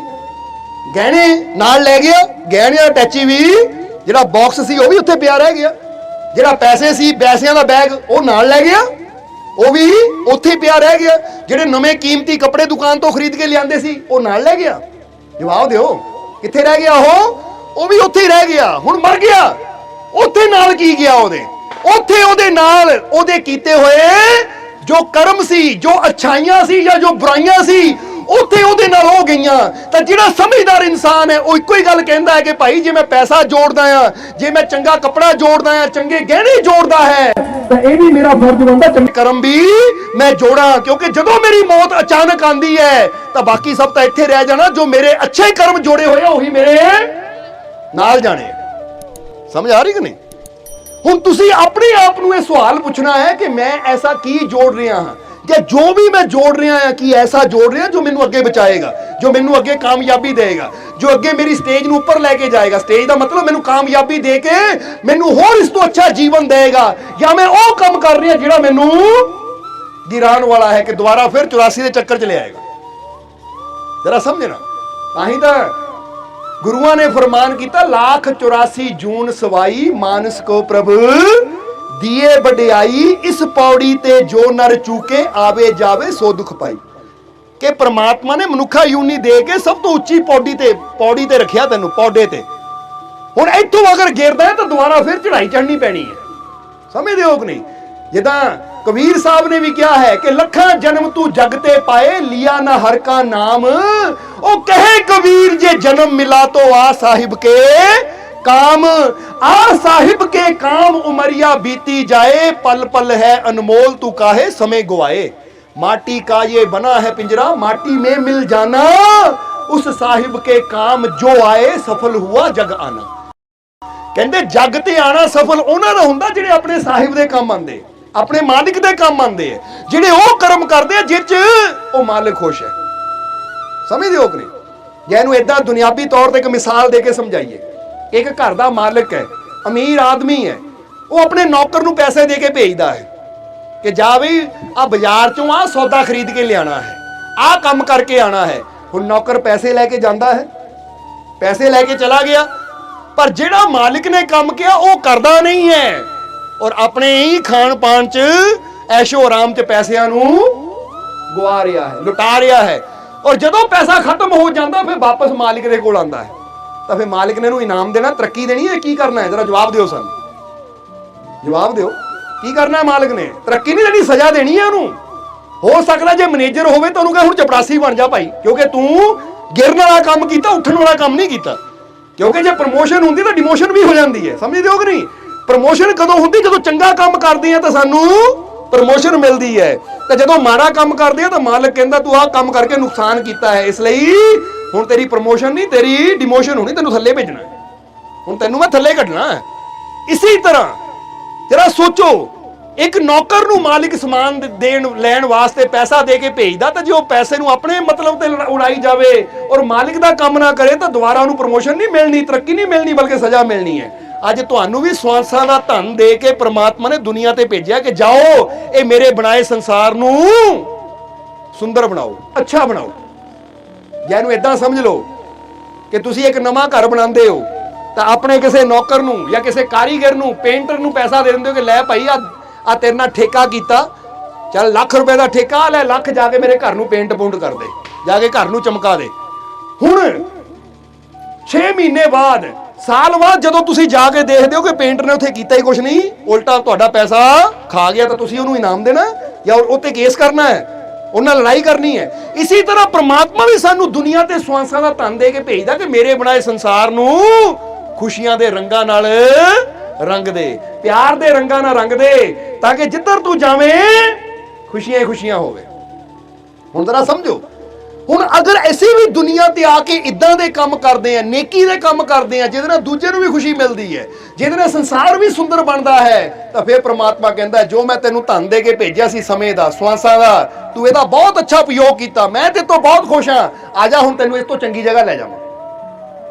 ਤਾਂ ਜੇ ਅਸੀਂ ਉਹ ਸਵਾਸਾਂ ਦੇ ਧਨ ਨੂੰ ਆਪਣੀਆਂ ਬਸ ਜਿੱਦਾਂ ਕਹਿ ਲਓ ਆਪਣੇ ਨਸ਼ਿਆਂ ਪਿੱਛੇ, ਬੁਰਾਈਆਂ ਪਿੱਛੇ, ਮਾੜੇ ਕਰਮਾਂ ਪਿੱਛੇ, ਝਗੜਿਆਂ ਪਿੱਛੇ, ਕ੍ਰੋਧ ਪਿੱਛੇ, ਨਫ਼ਰਤ ਪਿੱਛੇ ਗਵਾਈ ਜਾਈਏ, ਤੇਰਾ ਸਮਝਣਾ ਸਾਰਿਆਂ ਨੇ, ਤਾਂ ਫਿਰ ਪ੍ਰਮਾਤਮਾ ਖੁਸ਼ ਨਹੀਂ ਹੋਏਗਾ। ਕਹਿਣਾ ਮੈਂ ਤੈਨੂੰ ਇਹ ਧਨ ਦਿੱਤਾ ਸੀ ਦੁਨੀਆ ਨੂੰ ਸੁੰਦਰ ਬਣਾਉਣ 'ਚ, ਇਹ ਸੰਸਾਰ ਨੂੰ ਸਵਾਰਨ ਵਿੱਚ, ਪਰ ਤੂੰ ਇਹ ਧਨ ਦਾ ਗਲਤ ਉਪਯੋਗ ਕਰਕੇ ਆ। ਕਿਉਂਕਿ ਯਾਦ ਰੱਖੋ ਆ ਜਿਹੜੇ ਪਲ ਪਲ ਹੈ ਨਾ, ਇਹ ਘੜੀਆਂ ਆ, ਇਹ ਸਮਾਂ ਇਹ ਗੁਜ਼ਰ ਹੀ ਜਾਣਾ ਹੈ। ਇਹਨੂੰ ਤੁਸੀਂ ਪਿਆਰ ਨਾਲ ਵੀ ਗੁਜ਼ਾਰ ਸਕਦੇ ਹੋ, ਤਾਂ ਝਗੜਾ ਕਰਕੇ, ਲੜਾਈ ਕਰਕੇ ਇਦਾਂ ਵੀ ਗੁਜ਼ਾਰ ਸਕਦੇ ਹੋ। ਪਰ ਜਿਹੜਾ ਪਲ ਪਿਆਰ ਨਾਲ ਗੁਜ਼ਰ ਜਾਏਗਾ, ਖੁਸ਼ ਹੋ ਕੇ ਹੱਸਦਿਆਂ ਗੁਜ਼ਰ ਜਾਏਗਾ, ਉਹ ਸਫਲ ਹੈ। ਤਾਂ ਜਿਹੜਾ ਪਲ ਲੜਦਿਆਂ, ਝਗੜਾ ਕਰਦਿਆਂ, ਨਿੰਦਿਆ ਚੁਗਲੀ ਕਰਦਿਆਂ, ਮਾੜਾ ਕਰਮ ਕਰਦਿਆਂ ਗੁਜ਼ਰ ਗਿਆ, ਉਹ ਵਿਅਰਥ ਹੈ।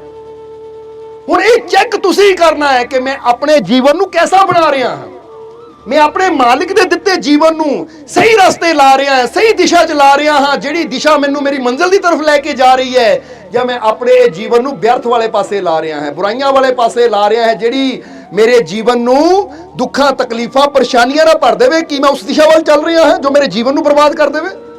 ਥੋੜਾ ਜਿਹਾ ਵਿਚਾਰ ਕਰਨਾ ਹੈ। ਇਸ ਲਈ ਇੱਥੇ ਕਬੀਰ ਸਾਹਿਬ ਇਹੀ ਗੱਲ ਸਮਝਾ ਰਹੇ ਹੈ ਕਿ ਜੇ ਜੀਵਨ 'ਚ ਸੁੱਖ ਚਾਹੀਦਾ, ਸ਼ਾਂਤੀ ਚਾਹੀਦੀ ਹੈ, ਖੁਸ਼ੀ ਚਾਹੀਦੀ ਹੈ, ਤਾਂ ਐ ਪਿਆਰਿਆ ਜੀਵਨ 'ਚ ਉਹ ਕਰਮ ਕਰ ਜਿਹੜੇ ਕਰਮ ਤੇਰੇ ਨਾਲ ਜਾਣੇ ਔਰ ਤੈਨੂੰ ਅੱਗੇ ਖੁਸ਼ੀਆਂ ਦੇਣ ਵਾਲੇ ਹੈ, ਤੇਰੇ ਜੀਵਨ 'ਚ ਖੁਸ਼ੀਆਂ ਦੇ ਰੰਗ ਭਰਨ ਵਾਲੇ ਹੈ। ਇਹਨੂੰ ਏਦਾਂ ਸਮਝ ਲਓ, ਜਿੱਦਾਂ ਇੱਕ ਥੋੜੀ ਜਿਹੀ ਮਿਸਾਲ ਦੇ ਕੇ ਸਮਝਾਈਏ ਕਿ ਇੱਕ ਪੇਂਟਰ ਹੈ, ਉਹ ਪੇਂਟਰ ਕੋਲ ਇੱਕ ਕਾਗਜ਼ ਦਾ ਟੁਕੜਾ ਹੈ, यानी एक कागज है। हुण ओहदे कोल रंग भी है, कागज भी है। हुण वो पेंटर उस कागज दे उपर एक तस्वीर बनाता है। जदों तस्वीर बनाता है तो तस्वीर एक भूत दी बना दिंदा है, एक डरावनी तस्वीर बना दिंदा है। वो इन्नी डरावनी तस्वीर है कि जिहनूं भी दिखांदा है, बच्चों नूं दिखांदा बच्चे डर जाते हैं, बड़ियां नूं दिखांदा बड़े डर जाते हैं। क्या कितनी खतरनाक तस्वीर है, कितनी भयानक तस्वीर है। पर वो समझदे हो कि नहीं। फिर एक दूजा पेंटर है, ਉਹਦੇ को भी कागज का टुकड़ा है, ਉਹਦੇ को भी रंग है, फिर वो भी एक तस्वीर बनाता है। वो तस्वीर बनाता है इन्नी सुंदर फुल्लां दी, बगीचे दी, पेड़ां दी, एक इंद्रधनुष दी। वो इन्नी सुंदर तस्वीर बनाता कि जेड़ा भी ਉਹਨੂੰ देखदा है वो खुश हो जाता है, वो हस पैंदा कि बड़ी प्यारी तस्वीर है। जिद्दां तुसीं देखदे हो ना, कई डायरैक्टर या प्रोड्यूसर फिल्म इदां दी बनाते हैं जिन्होंने देख के बंदा हसदा है कि बड़ी कॉमेडी फिल्म है, तो कई इदां दी फिल्म बनाते जिहड़ी हॉरर हुंदी, बंदा देख के डर जाता है। तो कई इन्नी सैड बना दिंदे हैं कि जिन्होंने देख के बंदा रोने लग जाता है। हुंदा कि नहीं? कदी डरावनी फिल्म देखी है, हासे वाली देखी है? हुण फिल्म उही है, यानी पर्दा उही है, पर जिद्दां दा वो फिल्म बनाता है ना डायरैक्टर या प्रोड्यूसर, कि डरावनी बनाता तो बंदा डर जाता है, कॉमेडी बनाता तो बंदा हसदा है। बस इसी तरह जिद्दां दस्सिया कि वो पेंटर दे कोल कागज है, रंग भी है। हुण वो चाहे तो इदां दी तस्वीर बना सकता है जिहदे नाल लोकी डरदे फिरन, तो चाहे तो इदां दी तस्वीर बना सकता कि देख के लोकी खुश होण, हसन, मुस्कुरान। समझदे हो कि नहीं? हुण जरा गौर करो, ये क्यों मिसाल दी कि तुहानू भी परमात्मा ने जिंदगी रूपी कागज दिता है और तुहाडे हथ करनी दे ब्रश और रंग है। हुणे तुसी देखना है कि मैं अपनी करनी ऐसी बनानी है कि जिन्हों देख के लोग डरते फिरन, या मैं अपनी करनी ऐसी बनानी, अपना जीवन ऐसा बनाना जिन्हों देख के लोग खुश हो जान। समझदे हो कि नहीं? क्योंकि कई बार देखते हो ना तुसी, कईयां ने अपनी जिंदगी इन्नी डरानी बनाई हुंदी है ना कि जदों घर च दाखिल हुंदा है, आ गया हुण हस्सिओ ना कोई, हुण बोलिओ ना कोई, मेरा डांट पैनी है। वो न्याणे चुप करके सहम के बह जाते, अपने डैडी मोरे बोल भी नहीं पाते। ਇਹਦਾ मतलब है डैडी ने अपने जीवन ਨੂੰ हॉरर बनाया होया है कि इन्ना डर पैदा किया होया कि बच्चे हस भी ना सकन, खेल भी ना सकन। मजा आंदा उस जिंदगी का जिथे बच्चे बाप दे कोल ना हस सकन, बच्चे अपनी मां दे कोल ना हस सकन। हालांकि माता पिता ਨੂੰ ਕੀ ਚਾਹੀਦਾ है, जरा गौर करना। ਅਸੀਂ अपने जीवन की गल दसदे हैं कि ਅਸੀਂ छोटे ਹੁੰਦੇ ਸੀ, छोटे ਹੁੰਦੇ ਸੀ, तकरीबन साडी 9-10 साल की उम्र होनी है। सानू अज भी घटना याद है कि मम्मी जी हुणी यानी बीबी हजूर साडे वास्ते दुध लैके आए। समझदे हो कि नहीं? असीं दुध का गिलास रखिया, कहंदे बेटा पी ला। वो कुदरती साडा हथ वज्जा ना, बीबी हजूर चले गए, वो दुध का गिलास डुल गया थल्ले, जमीन ते डुल गया। जदों डुल गया बीबी हजूर वापस आए, कहंदे ओहो दुध डुल गया। यही क्या? हाँ। कहंदे हुण बेटा जे खेलण नूं दिल करदा ना खेल ला, जिन्ना खेलना फिर साफ तो मैं कर ही देना है। समझदे हो कि नहीं? यानी बच्चों हुंदा कि हथ पैर मारदे ना, कोई चीज़ डोल के करदे या कुछ, असीं वो वाकई ही वो दुध नूं देख के असीं देखदे रहे, हसदे रहे। कदी इदां लाइन खिच्चीए दुध ऐनूं चल जावे, जिद्दां हुंदा तुसीं देखदे हो ना कि ऐं खिच्च दो ना पानी, किते पानी लगा ऐं खिच्च दो, वो मगर मगर उंगली दे तुरिया रहिंदा। वो जिੱਧਰ ਨੂੰ ਨੀਵਾਂਪਨ ਹੁੰਦਾ ਇਦਾਂ ਹੀ। ਅਸੀਂ ਦੁੱਧ ਨਾਲ ਕਾਫੀ ਦੇਰ ਇਦਾਂ ਦਾ ਉਂਗਲੀਆਂ ਮਾਰ ਕੇ ਖੇਡਦੇ ਰਹੇ। ਜਦੋਂ ਕਾਫੀ ਦੇਰ ਹੋ ਗਈ ਤਾਂ ਬੀਬੀ ਹਜ਼ੂਰ ਕਹਿੰਦੇ ਖੇਲ ਲਿਆ? ਇਹ ਕਿਹਾ ਹਾਂ। ਕਹਿੰਦੇ ਚੱਲ ਫਿਰ ਉਹਨੂੰ ਸਾਫ਼ ਕਰੀਏ। ਇਹ ਕਿਹਾ ਮੰਮੀ ਜੀ ਤੁਸੀਂ ਡਾਂਟਿਆ ਕਿਉਂ ਨਹੀਂ? ਕਹਿੰਦੇ ਬੇਟਾ ਦੁੱਧ ਤੈਨੂੰ ਪੀਣ ਨੂੰ ਦਿੱਤਾ ਸੀ, ਹੁਣ ਡੁੱਲ ਗਿਆ, ਪੀ ਤਾਂ ਤੂੰ ਸਕਦਾ ਨਹੀਂ ਸੀ। ਮੈਂ ਕਿਹਾ ਪੀ ਤਾਂ ਸਕਦਾ ਨਹੀਂ, ਤੇਰੇ ਖੇਲਣ ਦੇ ਕੰਮ ਆ ਜਾਵੇ, ਕੁਛ ਤਾਂ ਮੇਰੇ ਬੱਚੇ ਦਾ ਫਾਇਦਾ ਹੋਵੇ। ਸਮਝ ਆ ਰਹੀ ਸਾਡੀ ਗੱਲ? ਹੁਣ ਇੱਥੇ ਅਸੀਂ ਕਹਿੰਦੇ ਬੀਬੀ ਹਜ਼ੂਰ ਦੀ ਸੋਚ ਕਿੱਡੀ ਉੱਚੀ कि बच्चा पी नहीं सकिया, चलो डुल गया, हम डुल गया, नुकसान तो हो गया, पर कोई तो फायदा किसी तरह का खुशी मिले। पर हुण किते माता पिता इदां दे हुंदे है कि बच्चे कोलों कोई चीज़ टुट जाए, हुण चीज़ तो टुट गई है, हुण उन्होंने काम भी इदां दे करने, चपेड़ा भी इदां दियां मारनियां कि बच्चे दा दिल भी तोड़ के रख देना। वो भाई चीज़ तो टुट गई, दोबारा ठीक हो जानी है। हुण तुसीं चपेड़ा मार के, गालां कढ के, दबके मार के उहदा बेचारा मासूम दिल जिहा वो भी तोड़ दिंदे हो। हालांकि बच्चे तो चीज़ अचानक नहीं टुटदी, जिद्दां कह लो कि जान के नहीं टुटती, कई बार अचानक वो चीज बच्चे हथों फिसल गई या कुछ हो गया वो गई। जिदा जानबूझ के कहना दिल करता है, किसी दिल करता मैं अपनी गड्डी ठोक लवां कि देखते अचानक एक्सीडेंट हो गया, अचानक आ नुकसान हो गया, चाहता कोई नहीं हुंदा। हुण असीं ये देखना है कि साडी जिंदगी दी तस्वीर कि वो इंद्रधनुष वाली है कि जिन्हों देख के सारियां नूं खुशी मिलती है, या असीं अपनी जिंदगी नूं भूतां वाली बनाया कि देख के बंदा डर जाए। हुण किहड़े माता पिता भूतां वाली जिंदगी जी रहे हैं? ਕਿ ਜਿਹਨੂੰ ਦੇਖ ਕੇ ਨਿਆਣੇ ਜਾਂ ਪਰਿਵਾਰ ਦੇ ਮੈਂਬਰ ਸਹਿਮ ਜਾਂਦੇ ਆ, ਕਿਉਂਕਿ ਕਈ ਤਾਂ ਪਤੀ ਵੀ ਇਦਾਂ ਦੇ ਹੁੰਦੇ ਆ, ਜੇ ਆ ਜਾਣ ਹੁਣ ਹੱਸਣਾ ਨਹੀਂ, ਡਰ, ਇੰਨਾ ਡਰ ਕਿ ਔਰਤ ਬੋਲ ਨਹੀਂ ਸਕਦੀ, ਹੱਸ ਨਹੀਂ ਸਕਦੀ। ਹੌਰਰ ਜ਼ਿੰਦਗੀ, ਭੂਤਾਂ ਵਾਲੀ ਜ਼ਿੰਦਗੀ ਜੀ ਰਿਹਾ। ਹੁਣ ਜਿਹੜਾ ਜੀਂਦੇ ਜੀ ਬੰਦੇ ਨੂੰ ਡਰਾ ਰਿਹਾ ਹੈ, ਤਾਂ ਯਾਦ ਰੱਖੋ, ਜਿਹੜਾ ਜੀਂਦੇ ਜੀ ਨਿਆਣਿਆਂ ਨੂੰ ਬੰਦੇ ਨੂੰ ਡਰਾ ਰਿਹਾ, ਮਰਨ ਤੋਂ ਬਾਅਦ ਜਿੰਨੇ ਮੰਤਰ ਮਰਜੀ ਪੜੀ ਜਾਓ, ਜਿੱਥੇ ਮਰਜੀ ਗੰਗਾ ਚ ਹੱਡੀਆਂ ਪਾਈ ਜਾਓ, ਉਹਨਾਂ ਡਰਾਣਾ ਹੀ ਹੈ ਲੋਕਾਂ ਨੂੰ। ਕਿਉਂਕਿ ਜਿਹੜਾ ਜੀਂਦੇ ਜੀ ਡਰਾਉਂਦਾ ਹੈ, ਮਰਨ ਤੋਂ ਬਾਅਦ ਮੁਕਤੀ ਕਿੱਥੋਂ ਮਿਲਣੀ ਉਹਨੂੰ? ਮਿਲ ਜਾਣੀ ਮੁਕਤੀ। ਜਿਹੜਾ ਜੀਂਦੇ ਜੀ ਡਰਾਉਂਦਾ ਹੈ, ਮਰਨ ਤੋਂ ਬਾਅਦ ਤਾਂ ਉਹਨਾਂ ਜ਼ਿਆਦਾ ਡਰਾਣਾ ਹੈ, ਭੂਤ ਬਣ ਕੇ। ਇਸ ਲਈ ਜਿਹੜਾ ਜੀਂਦੇ ਜੀ ਲੋਕਾਂ ਨੂੰ ਖੁਸ਼ ਰੱਖਦਾ ਹੈ, ਜਿਹੜਾ ਜੀਂਦੇ ਜੀ ਦੂਜਿਆਂ ਦੀ ਫਿਕਰ ਕਰਦਾ ਹੈ, ਯਾਦ ਰੱਖੋ, ਬੇਸ਼ੱਕ ਉਹਦੇ ਤੋਂ ਕੋਈ ਮੰਤਰ ਨਾ ਪੜੋ, ਬੇਸ਼ੱਕ ਉਹਦੀਆਂ ਹੱਡੀਆਂ ਗੰਗਾ 'ਚ ਪਾਣ ਦੀ ਵੇ ਕਿਤੇ ਨਹਿਰ 'ਚ ਪਾ ਦਿਓ, ਉਹਨੂੰ ਮੁਕਤੀ ਮਿਲ ਹੀ ਜਾਣੀ ਹੈ। ਕਿਉਂਕਿ ਜਿਹੜਾ ਜੀਂਦੇ ਜੀ ਲੋਕਾਂ ਨੂੰ ਖੁਸ਼ ਰੱਖਦਾ ਹੈ, ਉਹ ਤੋਂ ਰੱਬ ਖੁਸ਼ ਹੁੰਦਾ ਹੈ, ਔਰ ਜੇ ਤੋਂ ਰੱਬ ਖੁਸ਼ ਹੁੰਦਾ ਹੈ, ਉਹਨੂੰ ਮੁਕਤੀ ਵੀ ਮਿਲ ਜਾਂਦੀ ਹੈ। ਅੱਜ ਬੰਦਾ ਕਰਦਾ ਕੀ ਹੈ? ਜੀਂਦੇ ਜੀ ਨੱਕ 'ਚ ਦਮ ਕਰਕੇ ਰੱਖਣਾ, ਆਪਣੇ ਪਰਿਵਾਰ ਦੇ, ਆਪਣੇ ਫੈਮਿਲੀ ਮੈਂਬਰਾਂ ਦੇ ਨੱਕ 'ਚ ਦਮ ਕਰਕੇ ਰੱਖਣਾ ਹੈ, ਕੋਈ ਖੁਸ਼ੀ ਨਹੀਂ ਦੇਣੀ। ਮਰਨ ਤੋਂ ਬਾਅਦ ਹੱਡੀਆਂ ਗੰਗਾ 'ਚ ਪਾ ਦਿਓ, ਫਲਾਨੀ ਜਗ੍ਹਾ ਪੂਜਾ ਕਰ ਦਿਓ, ਫਿਰ ਮੁਕਤੀ ਮਿਲਣੀ। ਉਹ ਤੈਨੂੰ ਨਹੀਂ ਮੁਕਤੀ ਮਿਲਣੀ ਭਾਈ। ਜਿੱਦਾਂ ਇਹ ਤੇਰੇ ਕੰਮ ਹੈ ਨਾ, ਜੀਂਦੇ ਜੀ ਤੂੰ ਦੁੱਖ ਦਿੱਤੇ ਲੋਕਾਂ ਨੂੰ, ਇਹਨਾਂ ਮੁਕਤੀ ਨਹੀਂ ਮਿਲਣੀ। ਕਿਉਂਕਿ ਮੁਕਤੀ ਪੂਜਾ ਨਾਲ ਨਹੀਂ ਮਿਲਦੀ, ਮੁਕਤੀ ਗੰਗਾ 'ਚ ਹੱਡੀਆਂ ਪਾਉਣ ਨਾਲ ਨਹੀਂ ਮਿਲਦੀ। ਮੁਕਤੀ ਮਿਲਦੀ ਹੈ ਸਾਡੇ ਅੱਛੇ ਕਰਮਾਂ ਦੇ ਨਾਲ, ਸਾਡੀ ਅੱਛੀ ਕਰਨੀ ਦੇ ਨਾਲ। ਆਪਣੀ ਅੱਛੀ ਕਰਨੀ ਤੇ ਜ਼ੋਰ ਦੇਣਾ ਪੈਣਾ ਹੈ ਸਾਨੂੰ, ਆਪਣੇ ਅੱਛੇ ਕਰਮਾਂ ਤੇ ਜ਼ੋਰ ਦੇਣਾ ਪੈਣਾ ਸਾਨੂੰ, ਫਿਰ ਸਾਨੂੰ ਮੁਕਤੀ ਮਿਲਣੀ ਹੈ। ਹੋਰ ਚਾਹੇ ਨਮਾਜ਼ਾਂ ਪੜ੍ਹ ਲਓ, ਹੱਜ ਕਰ ਲਓ, ਤੀਰਥ ਯਾਤਰਾ ਕਰ ਲਓ, ਕਿਤੇ ਵੀ ਬੰਦਾ ਚੱਕਰ ਲਾਈ ਜਾਵੇ, ਜੇ ਸਾਡੀ ਕਰਨੀ ਅੱਛੀ ਨਹੀਂ ਹੈ ਤਾਂ ਸਭ ਕੁਝ ਵਿਅਰਥ ਹੈ। ਆਪਣੇ ਜੀਵਨ ਨੂੰ ਬਿਹਤਰ ਬਣਾਉਣ ਵਾਸਤੇ ਸਾਨੂੰ ਪ੍ਰਮਾਤਮਾ ਨੇ ਦੁਨੀਆ ਤੇ ਭੇਜਿਆ ਹੈ। ਇਸ ਲਈ ਤੁਸੀਂ ਚੈੱਕ ਕਰਨਾ ਹੈ ਕਿ ਜ਼ਿੰਦਗੀ ਦੇ ਕਾਗਜ਼ ਤੇ ਮੈਂ ਕਿੱਦਾਂ ਰੰਗ ਭਰਨੇ ਆ, ਕਿਹੜੇ ਕਰਮਾਂ ਦੇ ਰੰਗ ਭਰਨੇ ਆ, ਤਾਂ ਕਿ ਮੇਰਾ ਜੀਵਨ ਸੁੰਦਰ ਬਣੇ ਜਾਂ ਮੇਰਾ ਜੀਵਨ ਡਰਾਣਾ ਬਣੇ, ਦੂਜੇ ਨੂੰ ਦੁੱਖ ਦੇਣ ਵਾਲਾ ਬਣੇ, ਦੂਜੇ ਨੂੰ ਤਕਲੀਫ ਦੇਣ ਵਾਲਾ ਬਣੇ, ਦੂਜੇ ਨੂੰ ਪੀੜਾ ਦੇਣ ਵਾਲਾ ਜੀਵਨ ਬਣਦਾ ਹੈ। ਤਾਂ ਫਿਰ ਅਸੀਂ ਸਮਝ ਲਓ ਉਹ ਚਿੱਤਰਕਾਰ ਹੈ ਜਿਹੜਾ ਡਰਾਣੀ ਤਸਵੀਰ ਬਣਾਈਏ, ਸਾਰੇ ਡਰਦੇ ਫਿਰਦੇ ਆ। ਤਾਂ ਜੇ ਅਸੀਂ ਆਪਣੇ ਜੀਵਨ 'ਚ ਅੱਛਾਈ ਕਰਦੇ ਆ, ਆਪ ਵੀ ਖੁਸ਼ ਰਹਿੰਦੇ ਆ, ਦੂਜਿਆਂ ਨੂੰ ਵੀ ਖੁਸ਼ ਰੱਖਦੇ ਆ, ਤਾਂ ਫਿਰ ਅਸੀਂ ਆਪਣੇ ਜੀਵਨ ਦੇ ਕਾਗਜ਼ ਤੇ ਇਦਾਂ ਦੇ ਰੰਗ ਭਰੇ ਆ ਕਿ ਸਾਡਾ ਜੀਵਨ ਇੰਦਰ ਧਨੁਸ਼ ਵਾਲਾ। ਸਾਡਾ ਜੀਵਨ ਉਹ ਹੈ ਕਿ ਜਿਹਨੂੰ ਦੇਖ ਕੇ ਲੋਕ ਖੁਸ਼ੀ ਨਾਲ ਭਰ ਜਾਂਦੇ ਆ। ਸਮਾਂ ਕਿ ਇਦਾਂ ਦੀ ਤੁਹਾਡੀ ਜ਼ਿੰਦਗੀ ਹੋਣੀ ਚਾਹੀਦੀ। ਯਾਦ ਰੱਖੋ, ਫਿਰ ਕਵਾਂਗੇ ਕਿ ਇੱਕ ਜੀਵਨ ਉਹ ਹੁੰਦਾ ਹੈ ਕਿ ਬੰਦਾ ਹੱਸ ਰਿਹਾ, ਜਦੋਂ ਬੰਦਾ ਆਂਦਾ ਨਾ ਡਰਾਣਾ ਜਿਹਾ, ਉਹਦੀ ਹੱਸੀ ਖਤਮ ਹੋ ਜਾਂਦੀ ਹੈ, ਉਹ ਡਰ ਕੇ ਬਹਿ ਜਾਂਦਾ ਹੈ। ਤਾਂ ਦੂਜੇ ਪਾਸੇ ਉਹ ਵੀ ਹੁੰਦਾ ਹੈ ਕਿ ਕੋਈ ਡਰਿਆ ਬੈਠਾ ਹੋਵੇ, ਕੋਈ ਰੋਂਦਾ ਉਦਾਸ ਬੈਠਾ ਹੋਵੇ, ਤਾਂ ਉਹ ਚਲਾ ਜਾਵੇ ਤਾਂ ਉਹਨੂੰ ਦੇਖ ਕੇ ਬੰਦਾ ਡਰ ਦੂਰ ਹੋ ਜਾਂਦਾ ਹੈ। ਸਮਝਦੇ ਹੋ ਕਿ ਨਹੀਂ? ਇਸ ਲਈ ਅਸੀਂ ਕਹਾਂਗੇ ਸ਼ੁਕਰ ਹੈ ਉਸ ਮਾਲਿਕ ਦਾ ਕਿ ਉਹਨਾਂ ਸਾਨੂੰ ਇਦਾਂ ਦੀ ਜ਼ਿੰਦਗੀ ਦਿੱਤੀ ਹੈ ਕਿ ਕਿਤੇ ਕੋਈ ਡਰਿਆ ਹੋਵੇ, ਉਦਾਸ ਹੋਵੇ, ਜਿੱਦਾਂ ਹੀ ਅਸੀਂ ਉਹਨੂੰ ਮਿਲੀਦਾ ਨਾਲ ਹੀ ਉਹਦਾ ਡਰ ਦੂਰ ਹੋ ਗਿਆ। ਮਾਲਕ ਆ ਗਏ, ਹੁਣ ਕਾਹਦਾ ਡਰ? ਸਮਝਦੇ ਹੋ ਕਿ ਨਹੀਂ? ਇਹਨੇ ਇੱਕ ਜਗ੍ਹਾ ਸਾਡਾ ਜਲੰਧਰ ਦੇ ਲਾਗੇ ਨਾ ਸਤਸੰਗ ਸੀ ਸਾਡਾ, ਉਹ ਬੱਚਾ ਸੀ 10 ਕੁ ਸਾਲ ਦਾ, ਬੜਾ ਡਰਦਾ ਹੁੰਦਾ ਸੀ ਹਨੇਰੇ ਤੋਂ, ਬੜਾ ਡਰਦਾ ਹੁੰਦਾ ਸੀ ਅੰਦਰ ਜਾਣ ਤੋਂ। ਜਦੋਂ ਅਸੀਂ ਉੱਥੇ ਪਹੁੰਚੇ ਤਾਂ ਪਰਿਵਾਰ ਨੂੰ ਮਿਲੇ, ਤਾਂ ਪਰਿਵਾਰ ਦੇ ਮੈਂਬਰਾਂ ਨੇ ਕਿਹਾ ਮਾਲਕੋ 10 ਕੁ ਸਾਲ ਦੀ ਉਮਰ, ਡਰਦਾ ਬਹੁਤ ਹੈ। ਇਹ ਬੁਲਾਇਆ, ਹੱਥ ਉਹਦੇ ਸਿਰ ਤੇ ਰੱਖਿਆ, ਸੀਗਾ ਬੇਟਾ ਡਰ ਲੱਗਦਾ? ਕਹਿੰਦਾ ਜੀ ਹੁਣ ਨਹੀਂ ਲੱਗਦਾ। ਇਹ ਕਿਹਾ ਜਾਓ ਚੀਜ਼ ਚੱਕ ਕੇ ਲਿਆ ਕਮਰੇ ਚੋਂ, ਨਾਲ ਹੀ ਦੂਜਾ ਕਮਰਾ ਸੀ, ਦੌੜ ਕੇ ਗਿਆ, ਚੱਕ ਕੇ ਲਿਆ।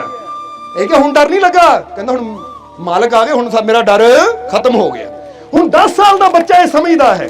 ਸੋ ਜ਼ਿੰਦਗੀ ਤੁਹਾਡੀ ਵੀ ਐਸੀ ਹੋਣੀ ਚਾਹੀਦੀ ਕਿ ਤੁਹਾਨੂੰ ਦੇਖ ਕੇ ਦੂਜੇ ਨੂੰ ਹਿੰਮਤ ਮਿਲੇ, ਦੂਜੇ ਨੂੰ ਹੌਸਲਾ ਮਿਲੇ, ਦੂਜੇ ਨੂੰ ਖੁਸ਼ੀ ਮਿਲੇ ਕਿ ਲੈ ਬਈ ਉਹ ਮੇਰਾ ਸਾਥੀ ਹੈ ਜਿਹੜਾ ਡਰਾਂ ਨੂੰ ਦੂਰ ਕਰਨ ਵਾਲਾ ਹੈ। ਬਲਕਿ ਇਦਾਂ ਦੇ ਸਾਥੀ ਨਾ ਬਣੋ ਕਿ ਅਗਲਾ ਬੰਦਾ ਹੱਸਦਾ ਜਾ ਰਿਹਾ, ਓਏ ਹੱਸਣਾ, ਰੋਣਾ ਪੈਣਾ ਤੈਨੂੰ, ਹੱਸਣਾ ਤੂੰ, ਨਹੀਂ ਤਾਂ ਕੱਲ ਨੂੰ ਰੋਣਾ ਵੀ ਪੈਣਾ ਹੈ। ਹੁਣ ਕੱਲ ਨੂੰ ਰੋਣ ਬਾਰੇ ਸੋਚ ਕੇ ਅੱਜ ਦੀ ਖੁਸ਼ੀ ਨੂੰ ਵੀ ਬੰਦਾ ਗਵਾ ਦਿੰਦਾ ਹੈ। ਕਿਉਂਕਿ ਅਸੀਂ ਕਈ ਵਾਰ ਇਹ ਗੱਲ ਕਹੀ ਹੈ ਕਿ ਕਈ ਕਹਿੰਦੇ ਨਾ ਉਹ ਬਹੁਤਾ ਹੱਸੀ ਦਾ ਨਹੀਂ, ਤਾਂ ਬਾਅਦ ਚੋਂ ਰੋਣਾ ਪੈਂਦਾ ਹੈ। ਹੁਣ ਜਿਹੜਾ ਬੰਦਾ ਕਹਿੰਦਾ ਨਾ ਬਹੁਤਾ ਹੱਸੀ ਦਾ ਨਹੀਂ, ਬਾਅਦ ਚੋਂ ਰੋਣਾ ਪੈਂਦਾ, ਇਹਦਾ ਮਤਲਬ ਉਹਦਾ ਧਿਆਨ ਹੈ ਹੀ ਰੋਣ ਤੇ। ਅੱਜ ਦੀ ਖੁਸ਼ੀ ਨੂੰ ਵੀ ਛੱਡ ਦਿਓ ਕਾਂਗੇ ਕੱਲ ਨੂੰ ਰੋਣਾ ਪੈਣਾ ਹੈ। ਬਲਕਿ ਜਿਹੜਾ ਸਮਝਦਾਰ ਬੰਦਾ ਕਹਿੰਦਾ ਉਹ ਲੈ ਹੁਣ ਮੌਕਾ ਮਿਲਿਆ ਹੱਸਣ ਦਾ, ਹੁਣ ਹੱਸ ਲੈਣ ਦੇ, ਜਦੋਂ ਰੋਣਾ ਪਏਗਾ ਰੋ ਲਵਾਂਗੇ, ਤਾਂ ਕੀ ਹੈ, ਹੁਣ ਤਾਂ ਹੱਸ ਲਈਏ। ਔਰ ਜਿਹੜਾ ਹੁਣ ਹੱਸਦਾ ਹੈ ਉਹ ਕੱਲ ਨੂੰ ਵੀ ਹੱਸੇਗਾ, ਪਰਸੋਂ ਨੂੰ ਵੀ ਹੱਸੇਗਾ। ਤਾਂ ਜਿਹੜਾ ਅੱਜ ਨਹੀਂ ਹੱਸ ਸਕਦਾ, ਕੱਲ ਦੇ ਰੋਣ ਦੇ ਡਰ ਨਾਲ, ਜਿਹੜੀ ਚੀਜ਼ ਹੋਈ ਨਹੀਂ, ਜਿਹੜਾ ਉਹਨੂੰ ਡਰ ਕੇ ਅੱਜ ਦੀ ਖੁਸ਼ੀ ਗਵਾਈ ਜਾਂਦਾ, ਉਹ ਜੀਵਨ 'ਚ ਕਦੀ ਖੁਸ਼ ਹੋ ਹੀ ਨਹੀਂ ਸਕਦਾ। ਸਮਝ ਆ ਰਹੀ ਸਾਡੀ ਗੱਲ? ਇਸ ਲਈ ਹਰ ਪਲ ਦਾ ਆਨੰਦ ਲਓ ਇਸ ਵਿਸ਼ਵਾਸ ਨਾਲ, ਔਰ ਆਪਣੇ ਜੀਵਨ ਨੂੰ ਐਸਾ ਬਣਾ ਦਿਓ ਕਿ ਤੁਹਾਡਾ ਜੀਵਨ ਇੰਨਾ ਅੱਛਾ ਹੋਵੇ, ਇੰਨਾ ਬਿਹਤਰ ਹੋਵੇ, ਇੰਨੀਆਂ ਨੇਕੀਆਂ ਹੋਣ ਤੁਹਾਡੇ ਜੀਵਨ 'ਚ ਕਿ ਤੁਸੀਂ ਜਿੱਧਰ ਦੀ ਗੁਜ਼ਰ ਜਾਓ ਦੂਜਿਆਂ ਨੂੰ ਵੀ ਖੁਸ਼ੀ ਮਿਲਦੀ ਚਲੀ ਜਾਵੇ, ਦੂਜਿਆਂ ਦੇ ਉਦਾਸ ਚਿਹਰੇ ਵੀ ਮੁਸਕਰਾਉਂਦੇ ਚਲੇ ਜਾਣ, ਦੂਜਿਆਂ ਨੂੰ ਵੀ ਹਿੰਮਤ ਮਿਲਦੀ ਚਲੀ ਜਾਵੇ, ਦੂਜਿਆਂ ਨੂੰ ਵੀ ਹੌਸਲਾ ਦਿੰਦੇ ਚਲੇ ਜਾਓ। ਇਦਾਂ ਦਾ ਤੁਹਾਡਾ ਜੀਵਨ ਹੋਵੇ।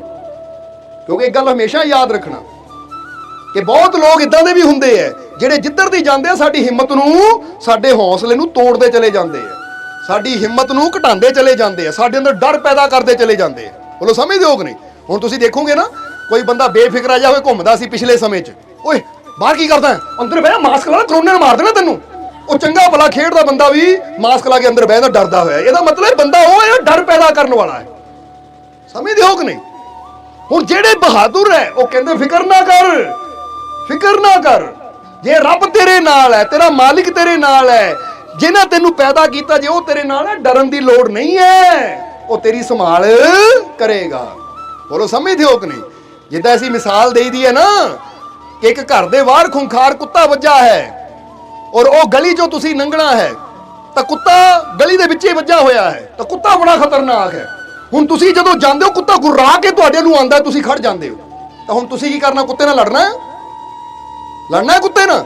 ਹੁਣ ਪਤਾ ਕੁੱਤੇ ਨਾਲ ਲੜਾਂਗੇ ਤਾਂ ਫਿਰ ਤਾਂ ਦੰਦ ਕਿਤੇ ਨਾ ਕਿਤੇ ਦੰਦ ਲੱਗਣਗੇ ਹੀ, ਕਿਉਂਕਿ ਕੁੱਤੇ ਨੇ ਕੀ ਕਰਨਾ? ਮੋਚੇ ਮਾਰਨਾ। ਫਿਰ ਹੁਣ ਬੰਦੇ ਨੇ ਕੀ ਕਰਨਾ? ਕੁੱਤੇ ਨਾਲ ਲੜਨਾ ਨਹੀਂ ਹੈ, ਬਲਕਿ ਬੰਦੇ ਨੇ ਕੀ ਕਰਨਾ ਹੈ? ਉਹਨੂੰ ਪਤਾ ਲੰਘਣਾ ਵੀ ਜ਼ਰੂਰੀ ਹੈ, ਕੁੱਤਾ ਲੰਘਣ ਨਹੀਂ ਦਿੰਦਾ, ਕੁੱਤੇ ਨਾਲ ਲੜਨਾ ਹੈ ਨਹੀਂ, ਕਿਉਂਕਿ ਲੜਿਆ ਤਾਂ ਉਹ 'ਚ ਨੁਕਸਾਨ ਮੇਰਾ ਆਪਣਾ ਹੀ ਹੈ। ਫਿਰ ਪਾਰ ਕਿੱਦਾਂ ਜਾਣਾ ਹੈ? ਤਾਂ ਜਿਹੜਾ ਸਮਝਦਾਰ ਹੋਏਗਾ ਉਹ ਕੁੱਤੇ ਨਾਲ ਲੜੇਗਾ ਨਹੀਂ, ਬਲਕਿ ਉੱਥੋਂ ਆਵਾਜ਼ ਮਾਰੇਗਾ ਘਰ ਦੇ ਮਾਲਿਕ ਨੂੰ ਕਿ ਕੁੱਤੇ ਦਾ ਮਾਲਿਕ ਕੌਣ ਹੈ, ਜ਼ਰਾ ਬਾਹਰ ਆਵੇ। ਜਦੋਂ ਘਰ ਦਾ ਮਾਲਿਕ ਬਾਹਰ ਆਂਦਾ ਹੈ, ਹਾਂਜੀ ਦੱਸੋ ਕੀ ਗੱਲ ਆ, ਦੇਖੋ ਜੀ ਤੁਹਾਡਾ ਕੁੱਤਾ ਮੈਨੂੰ ਤੰਗ ਕਰਦਾ ਹੈ, ਜਰਾ ਇਹਨੂੰ ਪਿੱਛੇ ਕਰ ਦਿਓ, ਤਾਂ ਮਾਲਿਕ ਨੇ ਘੂਰੀ ਵੱਟਣੀ, ਓਏ ਓਏ ਟੋਮੀ ਪਿੱਛੇ ਹੋ, ਜੋ ਵੀ ਨਾਮ ਹੈ ਕੁੱਤੇ ਦਾ, ਓਏ ਪਿੱਛੇ ਹੋ। ਤਾਂ ਜਦੋਂ ਮਾਲਿਕ ਨੂੰ ਦੇਖਣਾ ਕੁੱਤੇ ਨੇ ਚੁੱਪ ਕਰਕੇ ਇਦਾਂ ਬਹਿਣਾ ਜਿੱਦਾਂ ਬਿੱਲੀ ਬਹਿ ਜਾਂਦੀ ਇਕੱਠੀ ਹੋ ਗਏ, ਤਾਂ ਮਾਲਿਕ ਨੇ ਕਹਿਣਾ ਲਓ ਜੀ ਤੁਹਾਡਾ ਰਸਤਾ ਸਾਫ਼ ਹੋ ਗਿਆ। ਬੋਲੇ ਇਦਾਂ ਹੀ ਹੁੰਦਾ ਨਾ, ਕਿਉਂਕਿ ਕੁੱਤਾ ਜਿੰਨਾ ਮਰਜ਼ੀ ਖਤਰਨਾਕ ਹੋਵੇ ਆਪਣੇ ਮਾਲਿਕ ਤੋਂ ਹਮੇਸ਼ਾ ਡਰਦਾ ਹੀ ਹੁੰਦਾ, ਥੱਲੇ ਹੀ ਹੁੰਦਾ ਹੈ। ਹੁਣ ਇਸੇ ਤਰ੍ਹਾਂ ਯਾਦ ਰੱਖੋ, ਜੇ ਬੰਦਾ ਵੀ ਜ਼ਿੰਦਗੀ ਦੇ ਮਾਰਗ ਤੇ ਜਾ ਰਿਹਾ ਨਾ, ਤਾਂ ਅੱਗੇ ਕਰੋਨਾ ਰੂਪੀ ਕੁੱਤਾ ਆ ਗਿਆ, ਤਾਂ ਜਿਹੜੇ ਸਮਝਦਾਰ ਹੈ ਉਹ ਕੀ ਕਰਦੇ ਐ? ਉਹ ਕਰੋਨਾ ਨਾਲ ਲੜਦੇ ਨਹੀਂ ਹੈ ਕੁੱਤੇ ਨਾਲ, ਬਲਕਿ ਉਹ ਕੀ ਕਹਿੰਦੇ ਐ? ਐ ਮੇਰੇ ਮਾਲਿਕ ਦੁਨੀਆ ਨੂੰ ਬਣਾਉਣ ਵਾਲੇ, ਆ ਜਰਾ ਸੰਭਾਲੇ ਕਰੋਨਾ ਰੂਪੀ ਕੁੱਤੇ ਨੂੰ। ਉਹ ਮਾਲਿਕ ਦੀ ਰਹਿਮਤ ਆਂਦੀ ਹੈ, ਦਬਕਾ ਮਾਰਦੀ, ਹਟ ਜਾ ਓਏ, ਇਹ ਮੇਰਾ ਪਿਆਰਾ ਹੈ, ਪਿੱਛੇ ਹੋ। ਤਾਂ ਬੰਦਾ ਉਹ ਕਰੋਨਾ ਪਿੱਛੇ ਹੋ ਜਾਂਦਾ, ਤਾਂ ਬੰਦਾ ਸਹੀ ਸਲਾਮਤ ਆਪਣੀ ਮੰਜ਼ਿਲ ਤੇ ਤੁਰ ਪੈਂਦਾ ਹੈ। ਕਿਉਂਕਿ ਲੜਨਾ ਨਹੀਂ, ਆਪਣੇ ਮਾਲਿਕ ਤੇ ਵਿਸ਼ਵਾਸ ਕਰਨਾ ਹੈ। ਉਹ ਮਾਲਿਕ ਚਾਹੇ ਤਾਂ ਹਰ ਚੀਜ਼ ਨੂੰ ਸੰਭਾਲ ਸਕਦਾ ਹੈ। ਸਮਝਦੇ ਹੋ ਕਿ ਨਹੀਂ? ਇਸ ਲਈ ਤਾਂ ਹੀ ਕਿਹਾ ਜਾਂਦਾ ਜਿਹੜਾ ਡਰਦਾ ਹੈ ਮਰਦਾ ਵੀ। ਕਹਾਵਤ ਹੈ, ਜੋ ਡਰ ਗਿਆ ਸਮਝੋ। ਇਸ ਲਈ ਕਿਸੇ ਚੀਜ਼ ਤੋਂ ਅਸੀਂ ਡਰਨਾ ਨਹੀਂ ਹੈ।